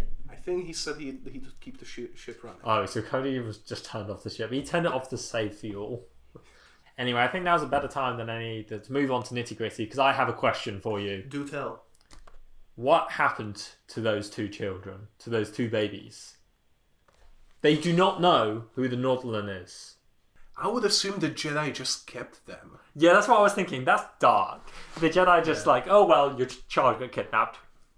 We'll look after that. Yeah, because like apparently, whatever the Rhodian Jedi's name was, the dead boy, he said that either the kid is not ready or not fit for Jedi service. Yeah, he said it'll be a little while before the child will get taken. But I guess if they can have infants like Grogu, even though he was like 40 years old. Yeah. Actually, Grogu would have been 30. True. 30, maybe 25 at the time of... Well, Grogu was 50 5 years after Return of the Sith. Return of the Jedi. So that means Return of the Jedi is now 3 years after A New Hope, which is 19 years after Revenge of the Sith, which is 3 years after Attack of the Clones. Mm-hmm. Which means that during the Clone Wars, Grogu would have been... How old exactly? Work it out for yourself! Yeah, this is On Air-Deraan homework. Tell us in the comments and on the Twitter, @On Air-Deraan, all one word. Wow. How old was Grogu during the events of whatever this episode was called? Holocron High. Children of the Force. Whoa, yeah. Because those two don't take place immediately after each other. No, that's so stupid. And they either take place weeks after the start of the war, 1 year and a few months after the start of the war, they can't or be both. Years after. Why? Is there any specific reason why? You tell me. You're the crusader behind Christophsis happens 1 year after the start of the war. I am, but I mean, is there any specific reason why Bounty Hunters has to happen in between? Why does it have to happen before this? We can either wait until we get there, which will take either few weeks or few years, depending on I can't be bothered to find out. I can't be bothered to find out. Or I could just do that. I guarantee there's no answer. But, yeah, fair enough. Embo appears in the episode, doesn't he? Probably. Yeah. Embo Hood. Whoa. Everyone's favorite hat child. Yeah. Embo, pull it up. Oh my god. No, it's J-Bo, remember? Of course I do. But that was a very good question, Freddy. And this is like a true interview podcast thing. I respectfully disagree with your notion that the children were kidnapped. No, I do agree with that. they were just taken.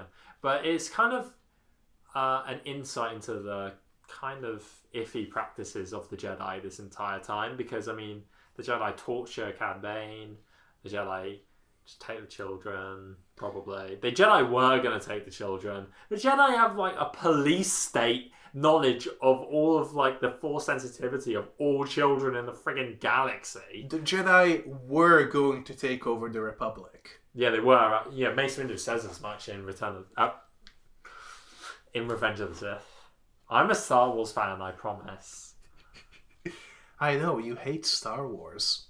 Yeah, no one hates Star Wars more than Star Wars fans. That's the law.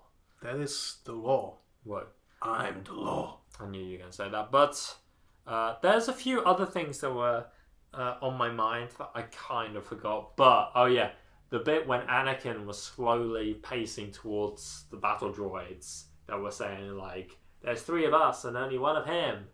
You know, we can beat him. And then the battle droid was like, it won't matter. And then Anakin just like slowly kills them all, one by one. So don't get between Anakin and Ahsoka. Or Anakin and Padme. Don't get between an Anakin and a woman. Whoa. What about Anakin and... Anakin and Shmi, remember that? Yeah. Remember when he killed not just the men? But, yeah, but the meme. But the meme. We killed the meme. When they were like animals and he slaughtered them like animals. Mm. Yeah. And then he threw that mug against the wall. That was a mug? Something. What does Padme see in Anakin, honestly?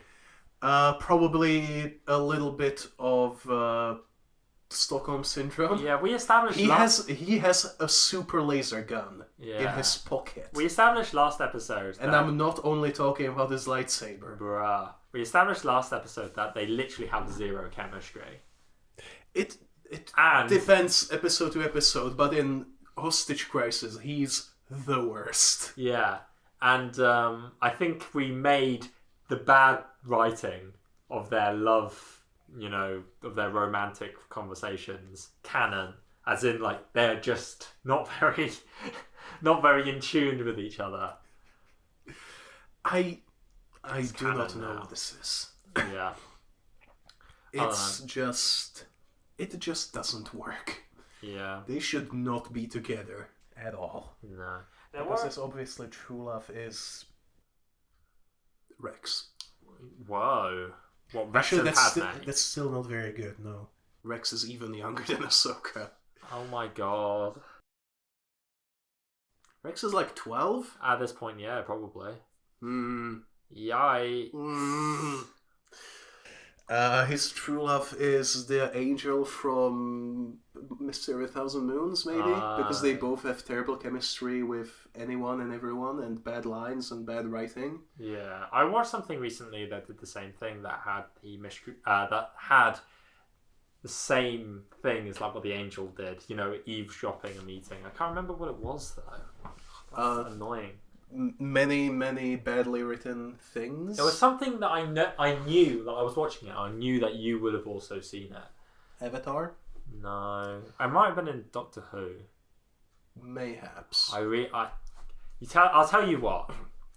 These episodes have reminded me that good TV can exist. This is after watching Doctor Who Flux. Oh my god. I hate to make this into a I hate Doctor Who Flux podcast. Look, I hate that. We're in Crochet Granite, we're allowed. We kind of spent all of our Star Wars nitty gritty in Crochet Granite. We can talk about Flux.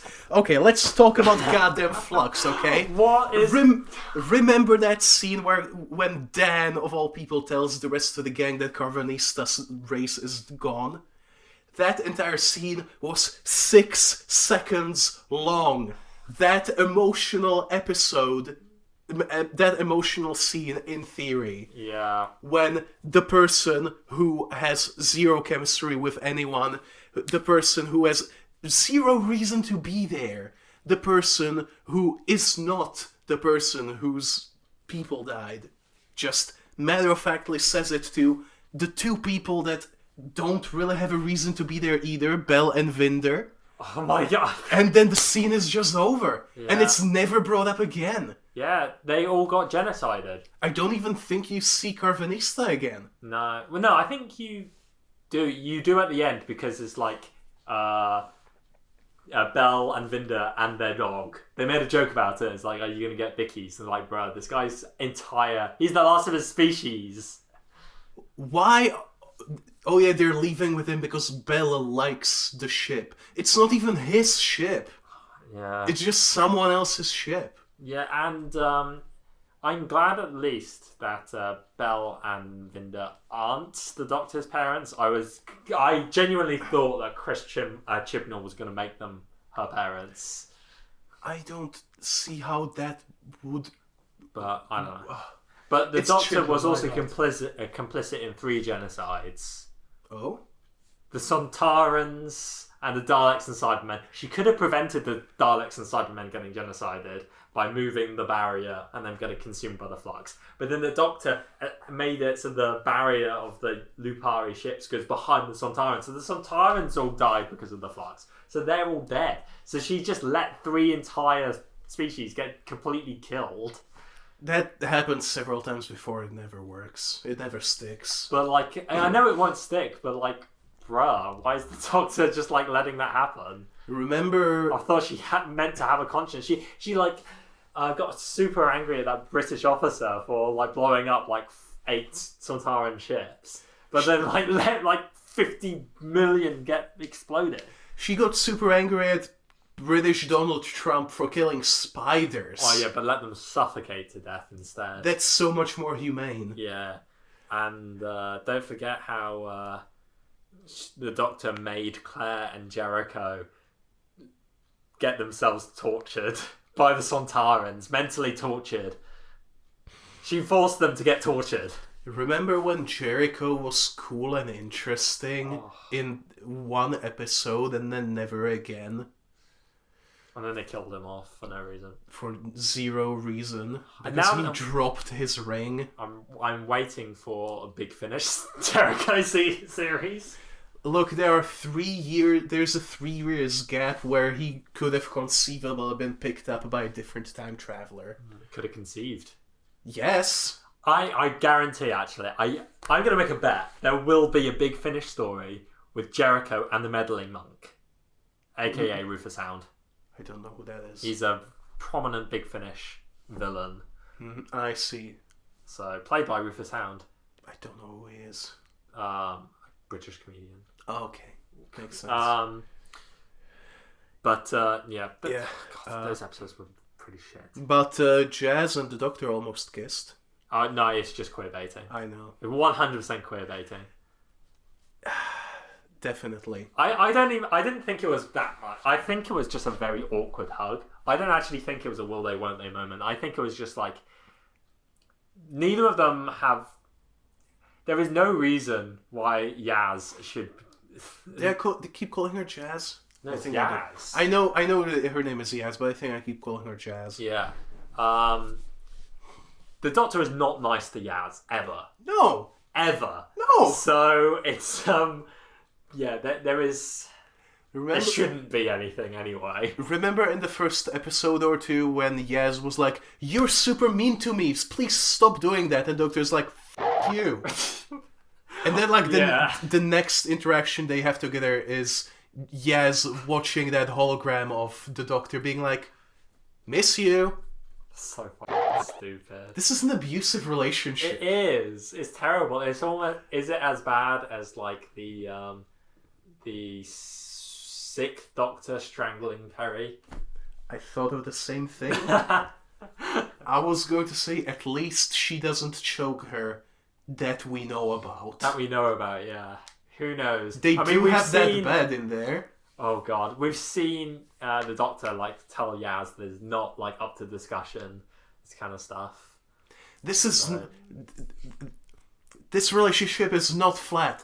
It's like Mount Everest. I'm on top, you're at the bottom. Remember that as well? No. I think that was in the ear fingering episode. Oh, I hate that episode. Yeah, of course, everyone does. Oh, God, that episode, Doctor Who Flux really reminded me of the gods who finger people's ears. That it's just so. Because they're of called the Eternals Ravages. as well. Oh yeah, the Ravagers have fucking literally. Oh, sorry, Vanquishers. No, they're called Ravagers.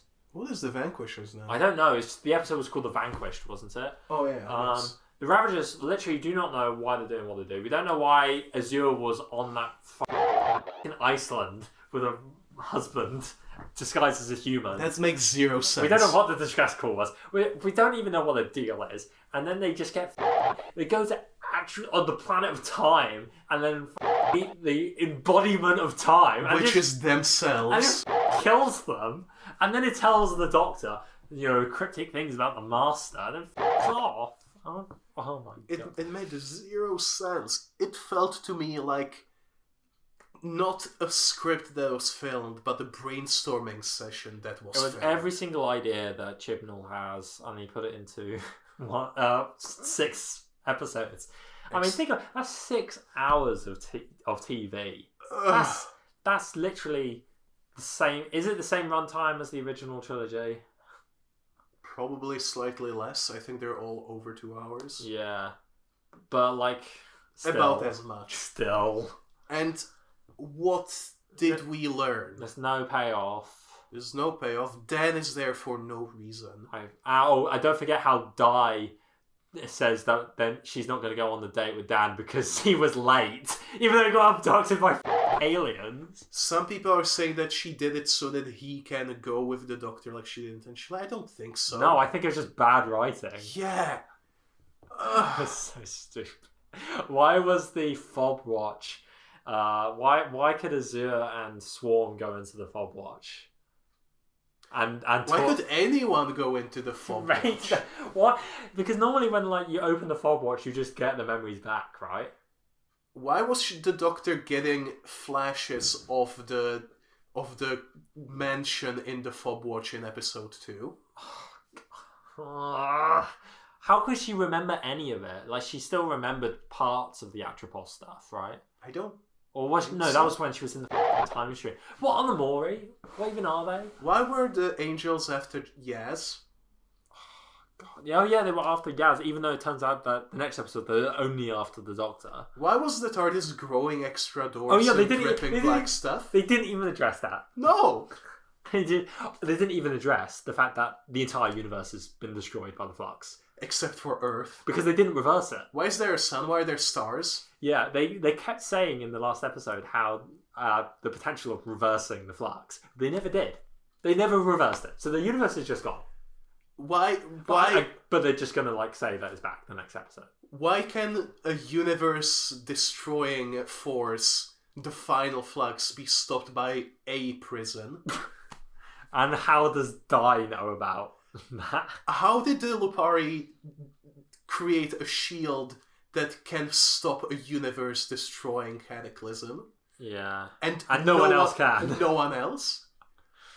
Yeah, that doesn't really make much sense. Why are the Lupari protecting Earth to begin with? Because they had like a species bond. But why? I don't know. I think that's one of the concepts that I can excuse. I like that idea. It's like, like how you get a Green Lantern for each planet. Not each planet, like each sector of space. Yeah, well, like imagine, like each species, when they reach a certain technological level, they have to look out for another species. I kind of like that concept. That I kind of like. Because like that implies that obviously humans aren't at the right level, but when they are, the galactic community would be like, "Yo, humans, you got to look after the Jablorgans." The Jablorgans. I guess there's a division, but a good guy version of that takes care of that. Oh god, what? Because the division, what was their deal again? Okay, so the division were going to destroy the universe because the Doctor had been meddling in their plans to control the universe. But when they found out that the Doctor knows about the division and the flux, they decided that they're going to bring the Doctor to the only place where she can actually stop the flux, which is the division HQ. But she doesn't even stop the flux. So. But also the division is like the Illuminati or whoever. And is run or started by the person who found the Doctor. And also there are 2 universes and they're in both of them. Oh my god. And don't forget that, like, the bit that I keep wanting to say Chinballs. The bit that Chibnall finds, like, an issue with, the fact that Tecton takes the Doctor and experiments her and kills her thousands upon thousands of times in order to steal the regenerative capabilities from the Doctor. The bit that Chibnall takes issue with is the fact that she was taken away from the portal where she might have been picked up by like her family, and not the years of torture and being a lab experiment. Is the bit that like, oh, you could have taken me away from like some people on the other side of the portal. But Freddy, you're forgetting. Tecteun and the Doctor are not that different after all. You know? No, I can't believe that Chibnall had the gall to use that, the most cliche line in all of like history. As if he was ever above any cliches. God, it's just, I can't believe that I watched 6 like episodes of that complete tripe. Remember when Chibnall said that he didn't want to use any old monsters, but all 3 New Year specials have the Daleks in them? Because they legally have to. Do they? Yeah, because otherwise they lose the Daleks have to be in each season of Doctor Who. Otherwise, the Terry Nation estates, the Terry Nation estate will get the rights to the Daleks. Oh, I didn't know that. Yeah, so they have to appear in every season. But like, they were in flux. Yeah. Why did they have to make a 3rd special in a row about the Daleks? As soon as like, immediately after they were supposedly all destroyed by the flux as well. Yes. It just hurts my mind so much. And like the whole chocolate obsessed Sontaran, that didn't really have much to do with anything anyway. I didn't mind that. That was but it didn't like the bit that he talks about. They didn't actually affect anything. Wasn't that how they got into like the ship or something? No, they just got captured. Remember? No. And also, there's a bit they really f***ed up when the Doctor was split into 3 parts. Oh my god! Which is stupid anyway. And no, literally, I didn't mind the concept. It literally just copies the Stolen Earth stuff. Not really, because that wasn't even the Doctor. It was just a human with like his personality. That's true, I guess. But you know, we all know that Chibnall likes taking stuff from Russell T Davies, of course. But you know, like.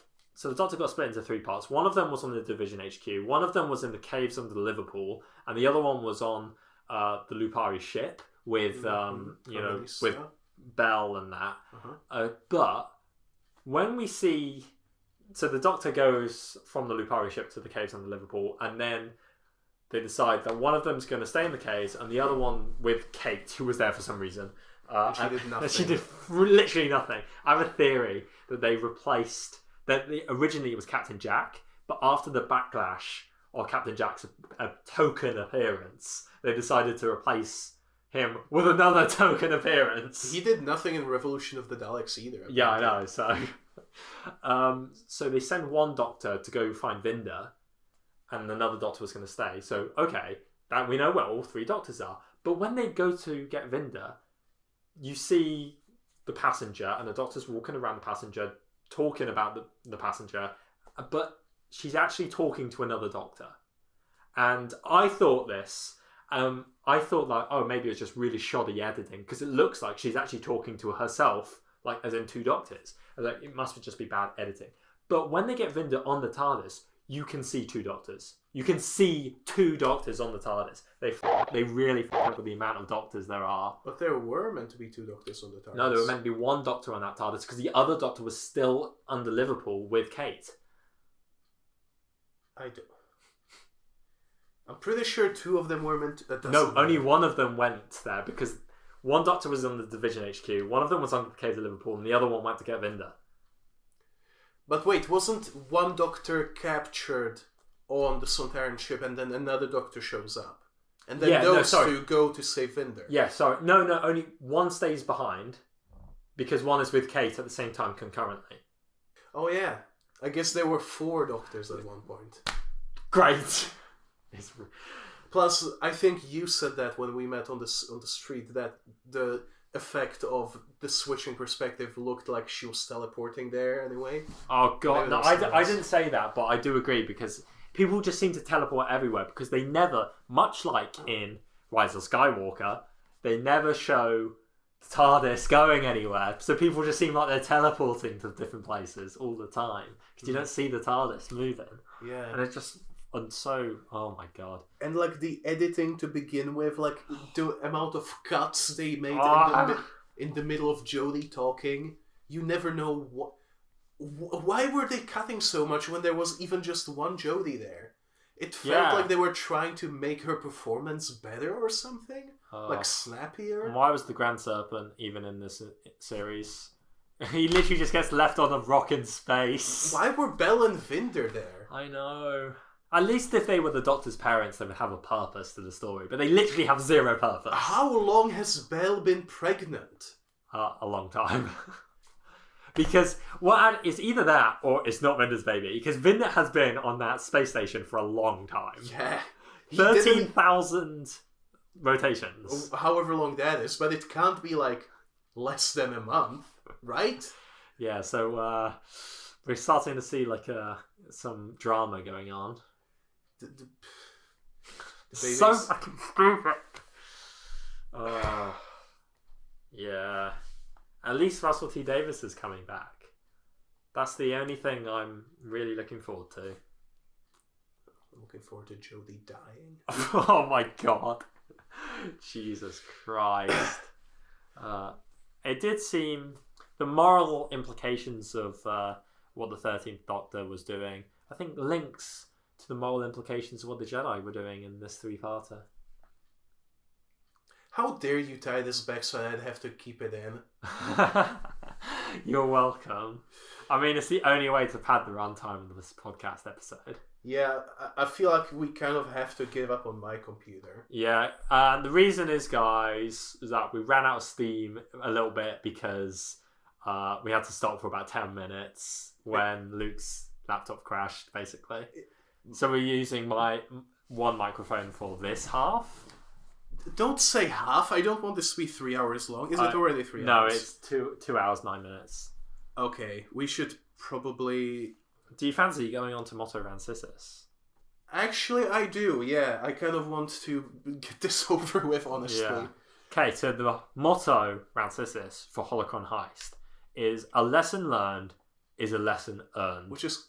I hate that so much. It sounds like some preachy kind of thing you would say to kids, maybe. It sounds like a joke character who gives nonsensical advice would say. Yeah, I'm waiting for the next episode to be knowing's half the battle. I'm waiting for next episode to be waste not, want not. Waste not, want not, wow. Yeah, a lesson learned is a lesson earned. So what was the lesson learned? Patience, I guess? Because that comes back in the second episode. Yeah, but or like you have to know when to retreat. I think it's meant to be Ahsoka's lesson. Yeah, know when to retreat. But she didn't retreat. Well, she was. She defeated the guy. She defeated Kato. I meant on Felucia. Oh, yeah, but when did she earn the lesson? In the second episode, when. But then why is it this? Okay. I'm telling you, so they are not good and they stay bad. Okay, Cargo of Doom's one is overconfidence is the most dangerous form of carelessness.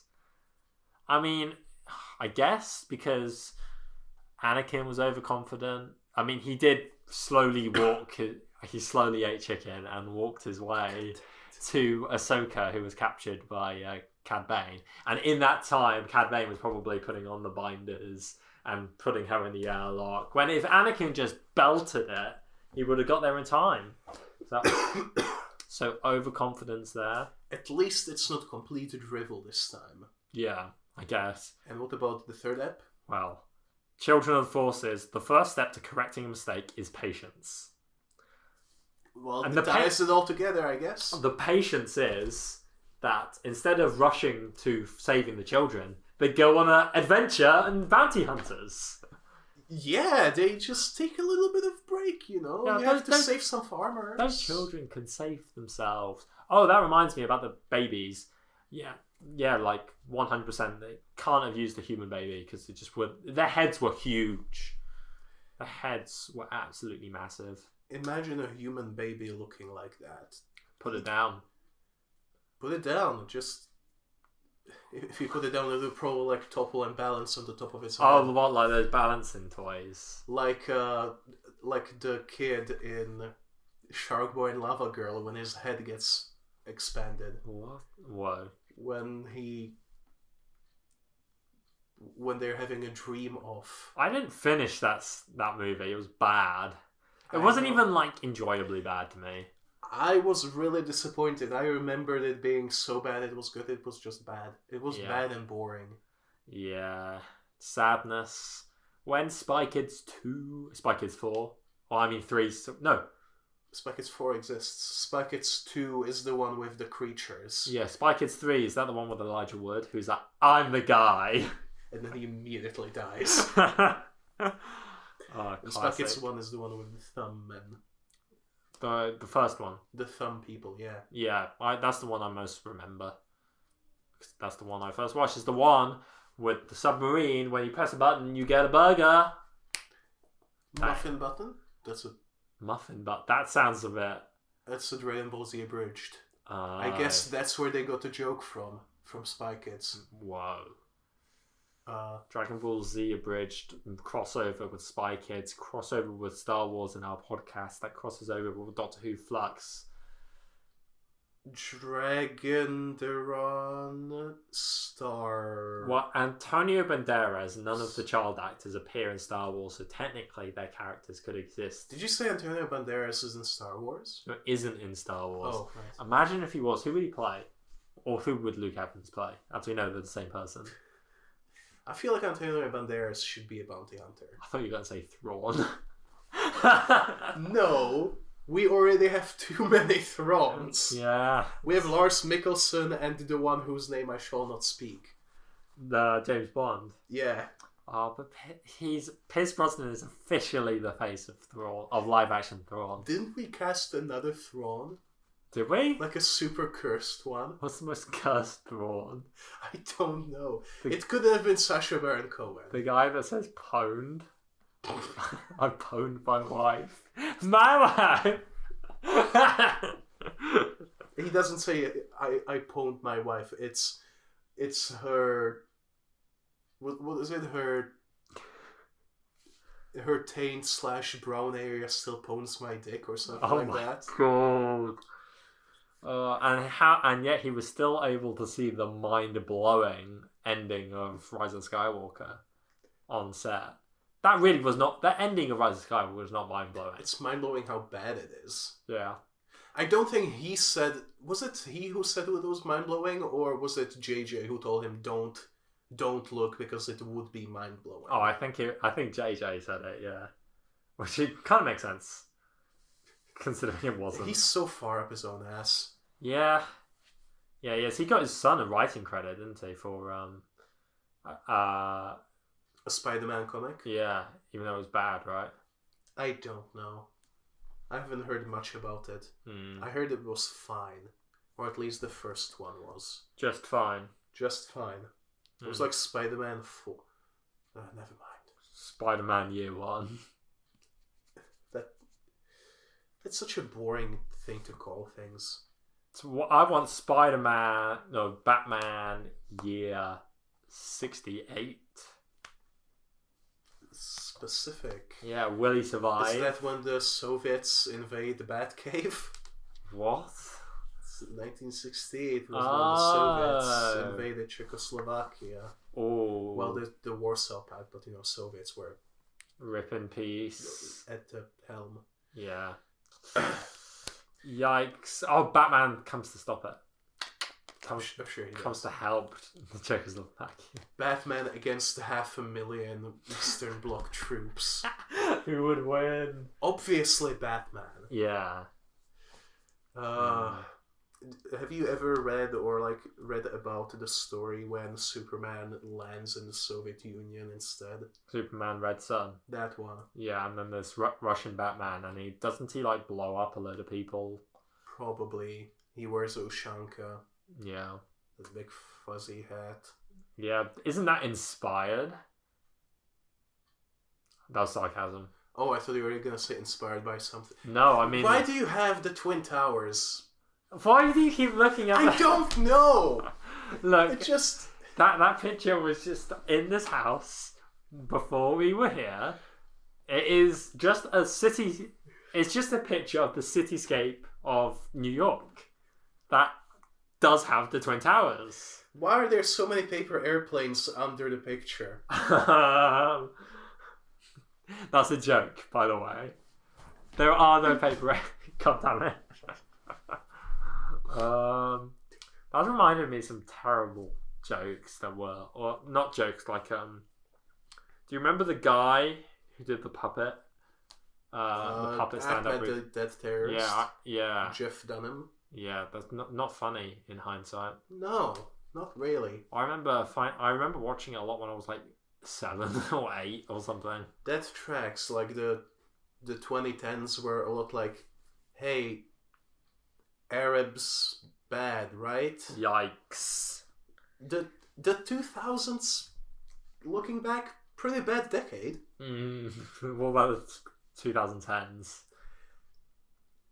Those are alright, I guess. What's the worst thing that happened in the 2010s? ISIS. And the huge humanitarian, the largest humanitarian crisis since the Second World War. Yeah, the refugee crisis. Yeah, well, how many refugees are there? Like 200 million? Yikes. I wonder if that happened in stuff. That's so insane.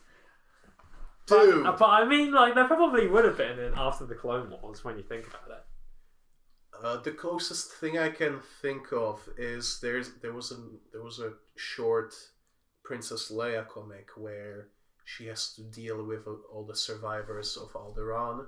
Yeah. But there were like 200 of them maybe, so... Only 200 survivors of Air-Deraan? I don't know, like, probably more, but just the point is not too many. Yeah. They were scattered all over the place anyway. And no one was on like, I would imagine there's more people on holiday from, like, any country. Like, if any country got blown up, I reckon there would be more than 200 people surviving. Let's say we friggin' nuke Luxembourg. There will be more than 200 Luxembourgers still alive. Unfortunate. No, I'm kidding. Jesus Christ. No, I mean, Luxembourg is small enough to just be completely obliterated. Why are we doing this? I'm saying, like, Star Wars but real life. Luxembourg... That happened in the 80s. Remember Reagan? Oh my god, with the Star Wars, yeah. And Gorbachev famously said, we need more Star Peace, less Star Wars. Thank you, Gorbachev. Me after watching the sequels. Imagine. That's what the people who, like, think that Disney's, like, being over politically correct. That's what they think is going to get rebranded as Star Peace. And they're also going to rename the Himalayas to They Them Himalayas. Oh my god. I haven't seen that joke before. The history. You said history. Well, her story is her story. The one that gets... Even though history does not derive from that term. No one cares. Talking of no one cares, should we get into our light side, dark side, and the one in the middle, the Bendu? You're welcome. Sure. And since you initiated it, why don't you tell us about your light side? My light side? Of these 60 odd minutes of content. Well, I reckon my light side must be like the amount of new spaces we see. New spaces? Yeah. As in, like, we see a lot of inside of the Jedi Temple that we haven't seen before. Mm-hmm. Pretty cool. There must have been a lot of modeling going into that. And we also see, like, new insides of the Separatist ships, especially, like, their cannon bays, and also hangar bays on those ships. So, I mean, you can't even see them from the exterior, so... Where are they? I don't know. I think we should tell the average man to find the hangar bay on the Separatist starship. I'm just talking about Star Wars, Luke. The big red buttons and everything. the big red button on your laptop. Even though it's a trackpad, you're meant to... I'm sorry. Right, yeah, we see a lot of new spaces, such as the Jedi Temple. We see new places. I'm not letting you redo this. We see new places like the archives, like the Holocron Vault, and even the ventilation shafts in the thing. We see more of the exterior, which is kind of cool. And we see quite a lot of the inside of the Separatist Star Destroyers, like the gun bays and the hangar bays, which we can't even see from the exterior. Speaking of gun, we see some more of Gungan City. Yeah, and it's a really cool designed Gungan City as well. It's a real shame we don't see more, and I don't think we hear any Gungans speak. No, well, thank God. What's the name of the city? It is called... It's like a Jaw Gutta. It is called blah blah blah blah blah blah blah blah blah blah blah. Jangwa. That was what the... It was just a tick. Sorry. Why are you apologizing? And Jangwa Fett. Yeah, Whoa. And the place in Rhodia was called K-Tap Square, which looked like the same place as in Gungan. What's it? Bombad Jedi. Bombad Jedi in the lost episode of podcast Air-Deraan. Whoa. Which, oddly enough, not a worse name than on Air-Deraan. I mean, it would be more obvious. I mean, do we have to specify that it's a podcast? But well, it is on Air-Deraan a bad Star Wars podcast. It is now. So I still feel like we can rebrand like podcast anew. I feel like that's way worse. Is it? I mean, I don't want our logo to be Jocastanu's face. Also, she had a very angular face. Not as much as Count Dooku, but yeah, she did.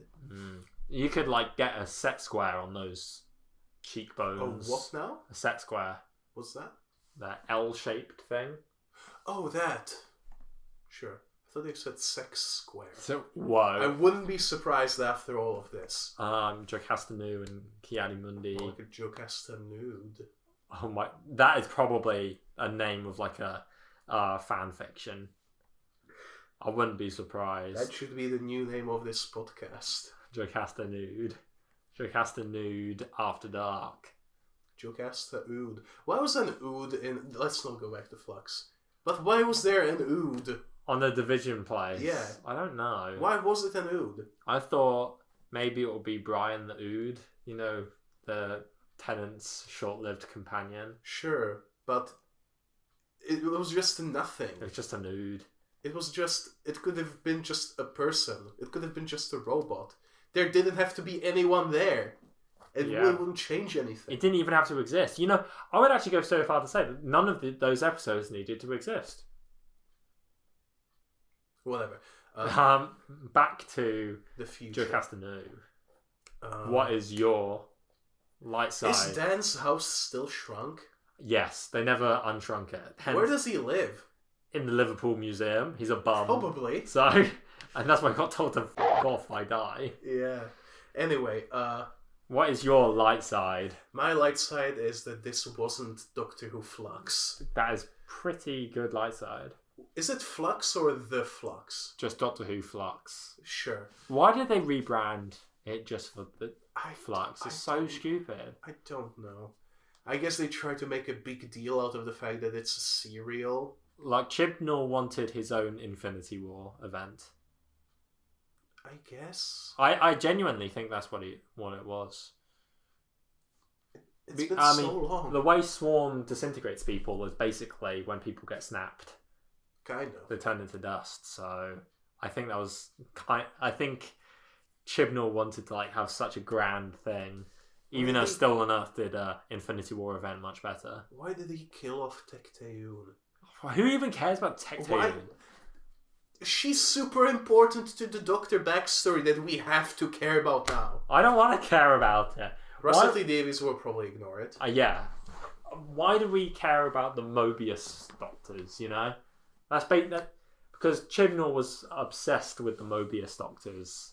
Do you know what those are? I think you told me about them. It's like we get a brief glimpse of the Doctor's previous lives in an old serial, and Chibnall wanted to explain them, so he created like the secret history of pre-Hartnell Doctor. And yet, some people still really like the Flux somehow. Haven't actually seen many people defending Flux. I have. Really? Yeah. Unironically. How? There's literally no I think the only redeemable features of it are actually ruined by the finale. If I'm honest. The finale was just bad. At least my housemate James has enough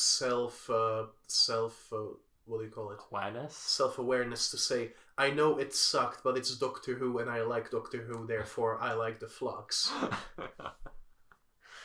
Yes. Anyway, my actual light side was all the tag team Force using in this, in Children of the Force. Yeah. Even though one of them was unambiguously torture. Yeah, that was pretty bad. It was pretty much what Kylo was doing in episode 7, I guess. Yeah, so not a new Force thing. Mm-hmm. But I guess it just implied that Kylo is as strong as 3 Jedi, which, why not? Yeah. It's interesting that they say that Cad Bane's his mind isn't weak enough to be mind controlled. He's a trained killer. Psycho killer. Psycho Mantis. Yeah. Decoy octopus. My favorite one. And the 4-way vision. Oh, God. I just thought it was super cool how they were like exploring like the interconnectedness between the Jedi and the synergy. Yeah, it was interesting. But it reminds me of something I was going to say, and that is like Filoni seems to forget that when Jedi see into the future, they normally see possible futures rather than the actual future. Because and also, what is interesting, this isn't a criticism, but what is interesting is that in episode 5, Luke sees like a possible future of Leia and Co being like tortured by Darth Vader, so he goes to save them. Like that didn't happen; they didn't get tortured. Han got tortured, but Leia didn't. He sees his friends getting like hurt, right, or his friends screaming, or something like that. But Yoda tells Luke to not act on his impulses and don't go. But in this episode, he tells Anakin to quickly get to Naboo when he sees the Gungan, like the possible future of the Gungan child screaming. Didn't Yoda tell him not to go because he didn't finish his training? That's true, but that is true. But it still was acting on Luke acting on his impulses to go. Maybe Yoda just had a bit of a change of heart while he was on his vacation on Naboo. On Naboo. Whoa, it was just in the swamps where the blue shadow virus was. Padme. Oh my god. Maybe that's why Luke... Yoda is Luke's father?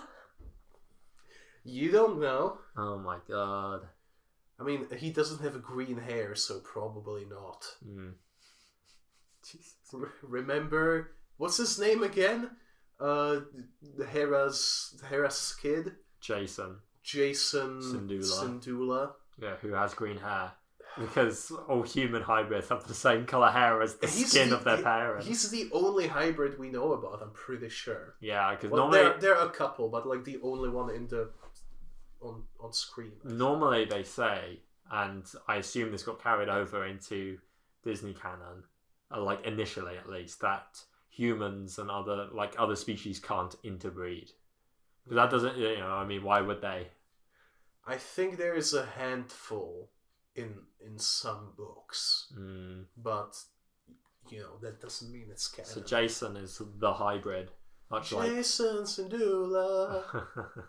My favorite Cats actor. God damn it! Did you know Cats the musical is canonically in the Doctor Who universe? Are you serious? Yeah, it exists in the Doctor Who universe. Elaborate, please. That's all I know. God damn it! I'm sorry. Oh, and Cats originally are from Gallifrey. Before Gallifrey did stuff with time travel, they created cats and then they seeded them around the universe. So all cats, like every planet has cats, and they're all like the same, and they were all created on Gallifrey. This is Stargate. So this was in like a Doctor Who book, I think, from like the 80s or 90s. I wonder if that was before or after all the universe was ruled by plants. Or ruled by the Swarm and Azure, the Ravagers. Why? Who? Yeah. When? What? Also, the Division is literally just a rip-off of the section number. You know, from Star Trek, the evil Star Trek people? No. Yes, Section 8 or something. Yeah. That's what the Division basically is. It's just evil. Just evil Federation. Yeah. Even though Gallifrey is meant to already be evil. So... Yeah, I mean, remember Rassilon? Yeah, Rassilon was... He literally melted a woman in for like... on his council for just speaking her mind. Good old Timothy Dalton. Yeah. Why isn't he thrown? Of all Bonds. Yeah, that is true.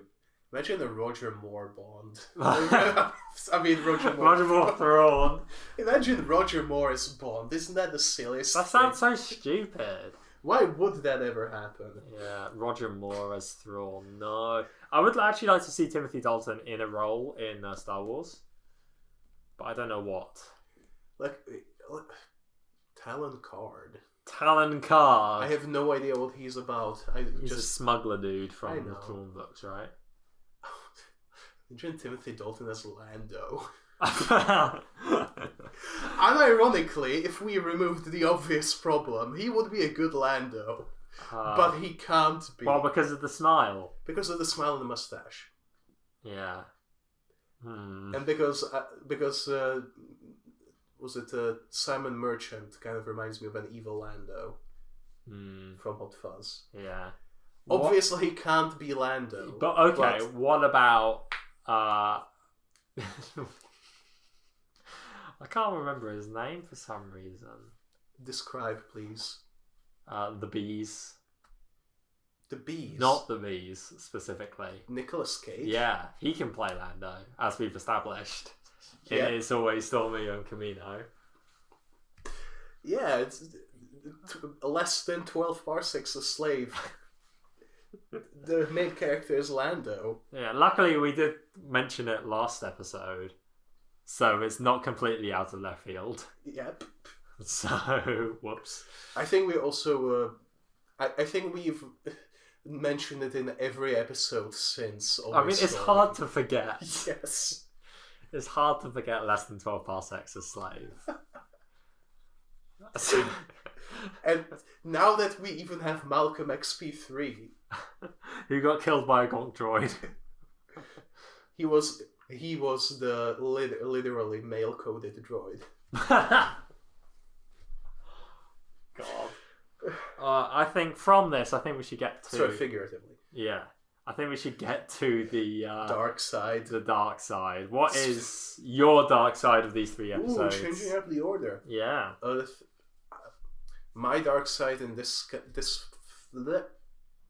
flux is I don't think that Ahsoka was done too well in this episode. Yeah. She was in these episodes exactly what people accuse her of being always. Yeah, I can see that. Like she needs saving, and she's kind of annoying. Yeah, she doesn't do what she's told. Yeah, which is a real shame because Ahsoka has already shown how cool she can be in episodes before this, and obviously gets so much better later.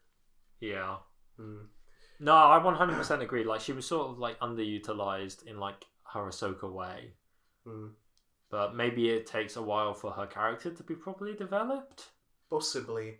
It's just, kind of what Brian Larson did to Jar Jar in Mystery of a Thousand Moons. And what nerfed the character. Yeah, basically reducing them to the least good parts of their character. Yeah. Which is a shame. God damn it, Brian Larson. God damn you! Yeah. Okay. What about you? My dark side is it's Mustafar. Why? I don't like how Mustafar is in this episode. Why Why? Mustafar is becoming the Tatooine of the prequels. No, it isn't. It is. Mustafar appears in everything now. Mustafar's where Darth Vader's castle is. Mustafar's where the friggin' Black Sun base is. That one is weird. Mustafar is where Palpatine's first facility for kidnapping children is. Where's the second facility? Is it Exegol? Probably.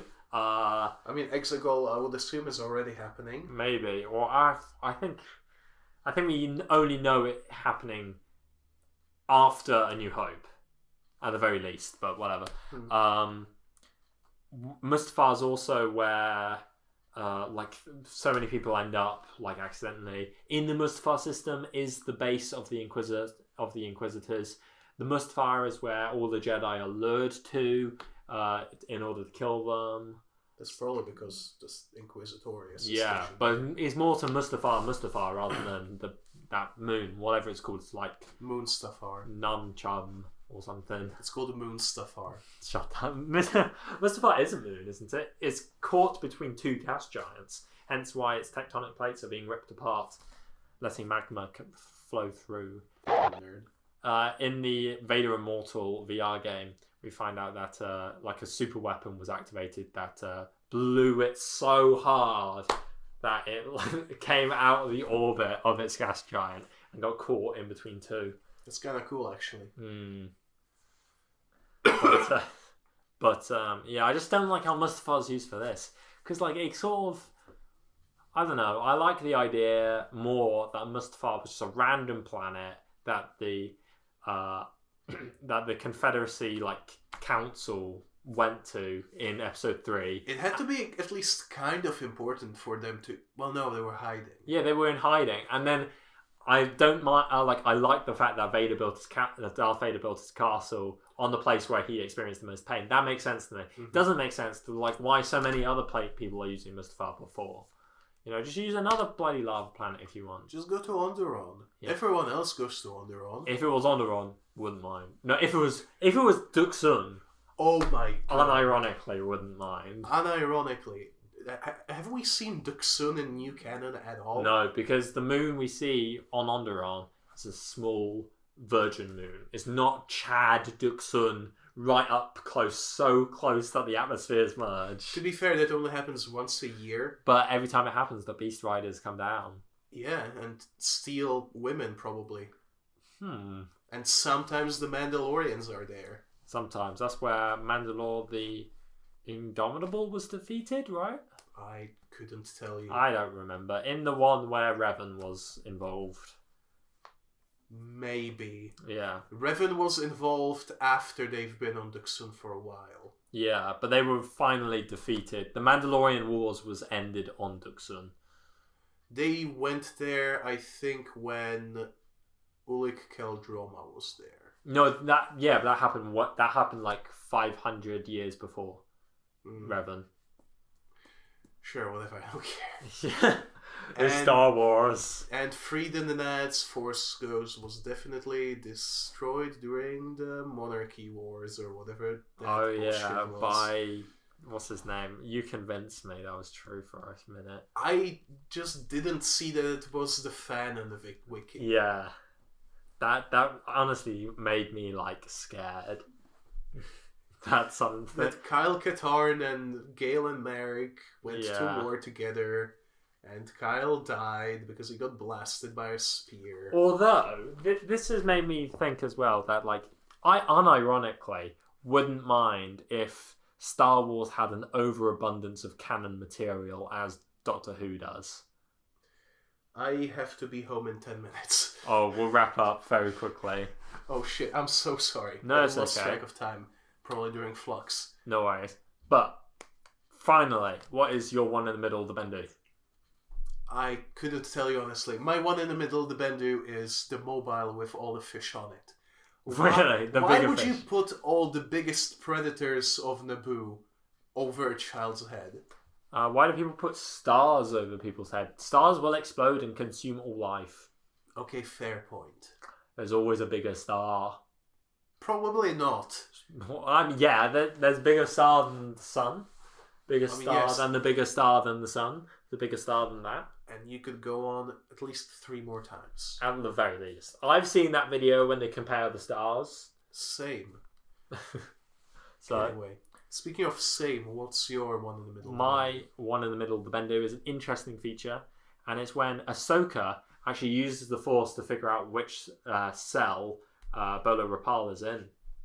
Oh. She you can see her sort of sensing something, and she can sense the presence, Even though he's former dead. presence of Bolo Rapal, but she isn't because she doesn't personally know. They never canonically known that Bolo Rapal existed, let alone met him, so they don't know what he feels like through the Force. Well, his heart may have stopped, but maybe his midichlorians haven't died yet. Whoa.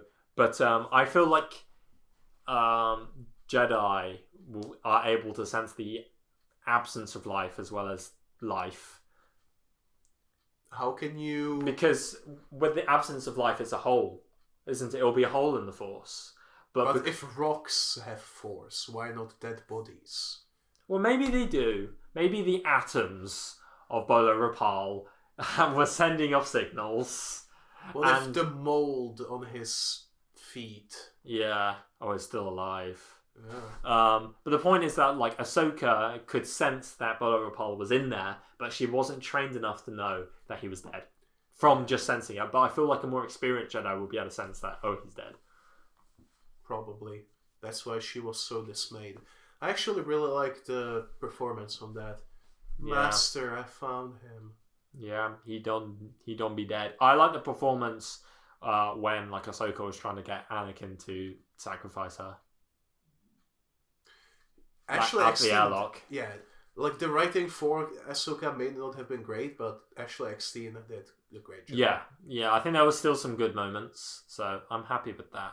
Yeah, and just a bit of a shame she didn't play her in Mando, but Rosario Dawson was pretty good.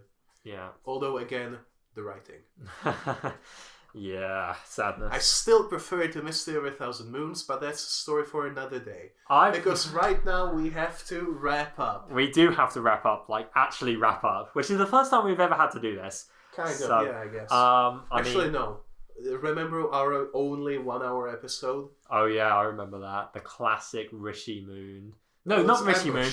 Ambush. It's on Rugosa. Sure, I'll believe you. It is. You can look it up. King Katunko's in there. Whoa. It's played by Sacha Baron Cohen. Bruh. I don't think that's true. No, that's not true.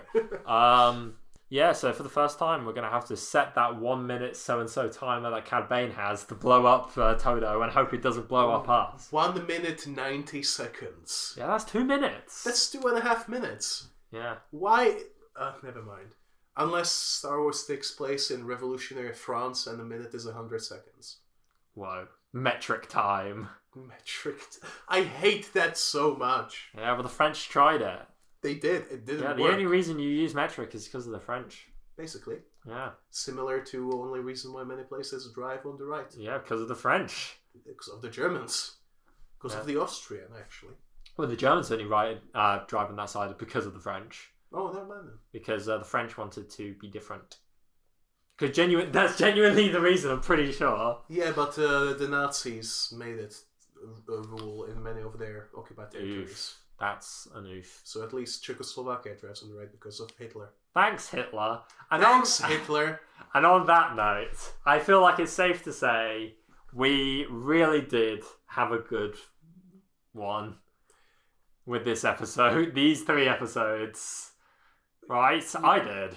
We sure had fun today, and we sure learned a lot of things. By the way, credit to our friend Jack for our new theme. That's definitely added at the start of this. Whoa. The cool theme. We will have to give that theme some name, but we don't have time for that right now. Yeah, because the first step to correcting a mistake is patience, so we may as well wait before we correct it, right? Yeah, we may as well not make the mistake of calling the theme less than 12 parsecs a slave. Oof. Should we just end on that note? Less than 12 parsecs a slave? Let's call that theme the tribute to Malcolm XP3. And cut. A film theory. Alive!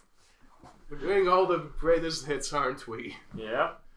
Shall I stop it? Please do. You may fire when ready.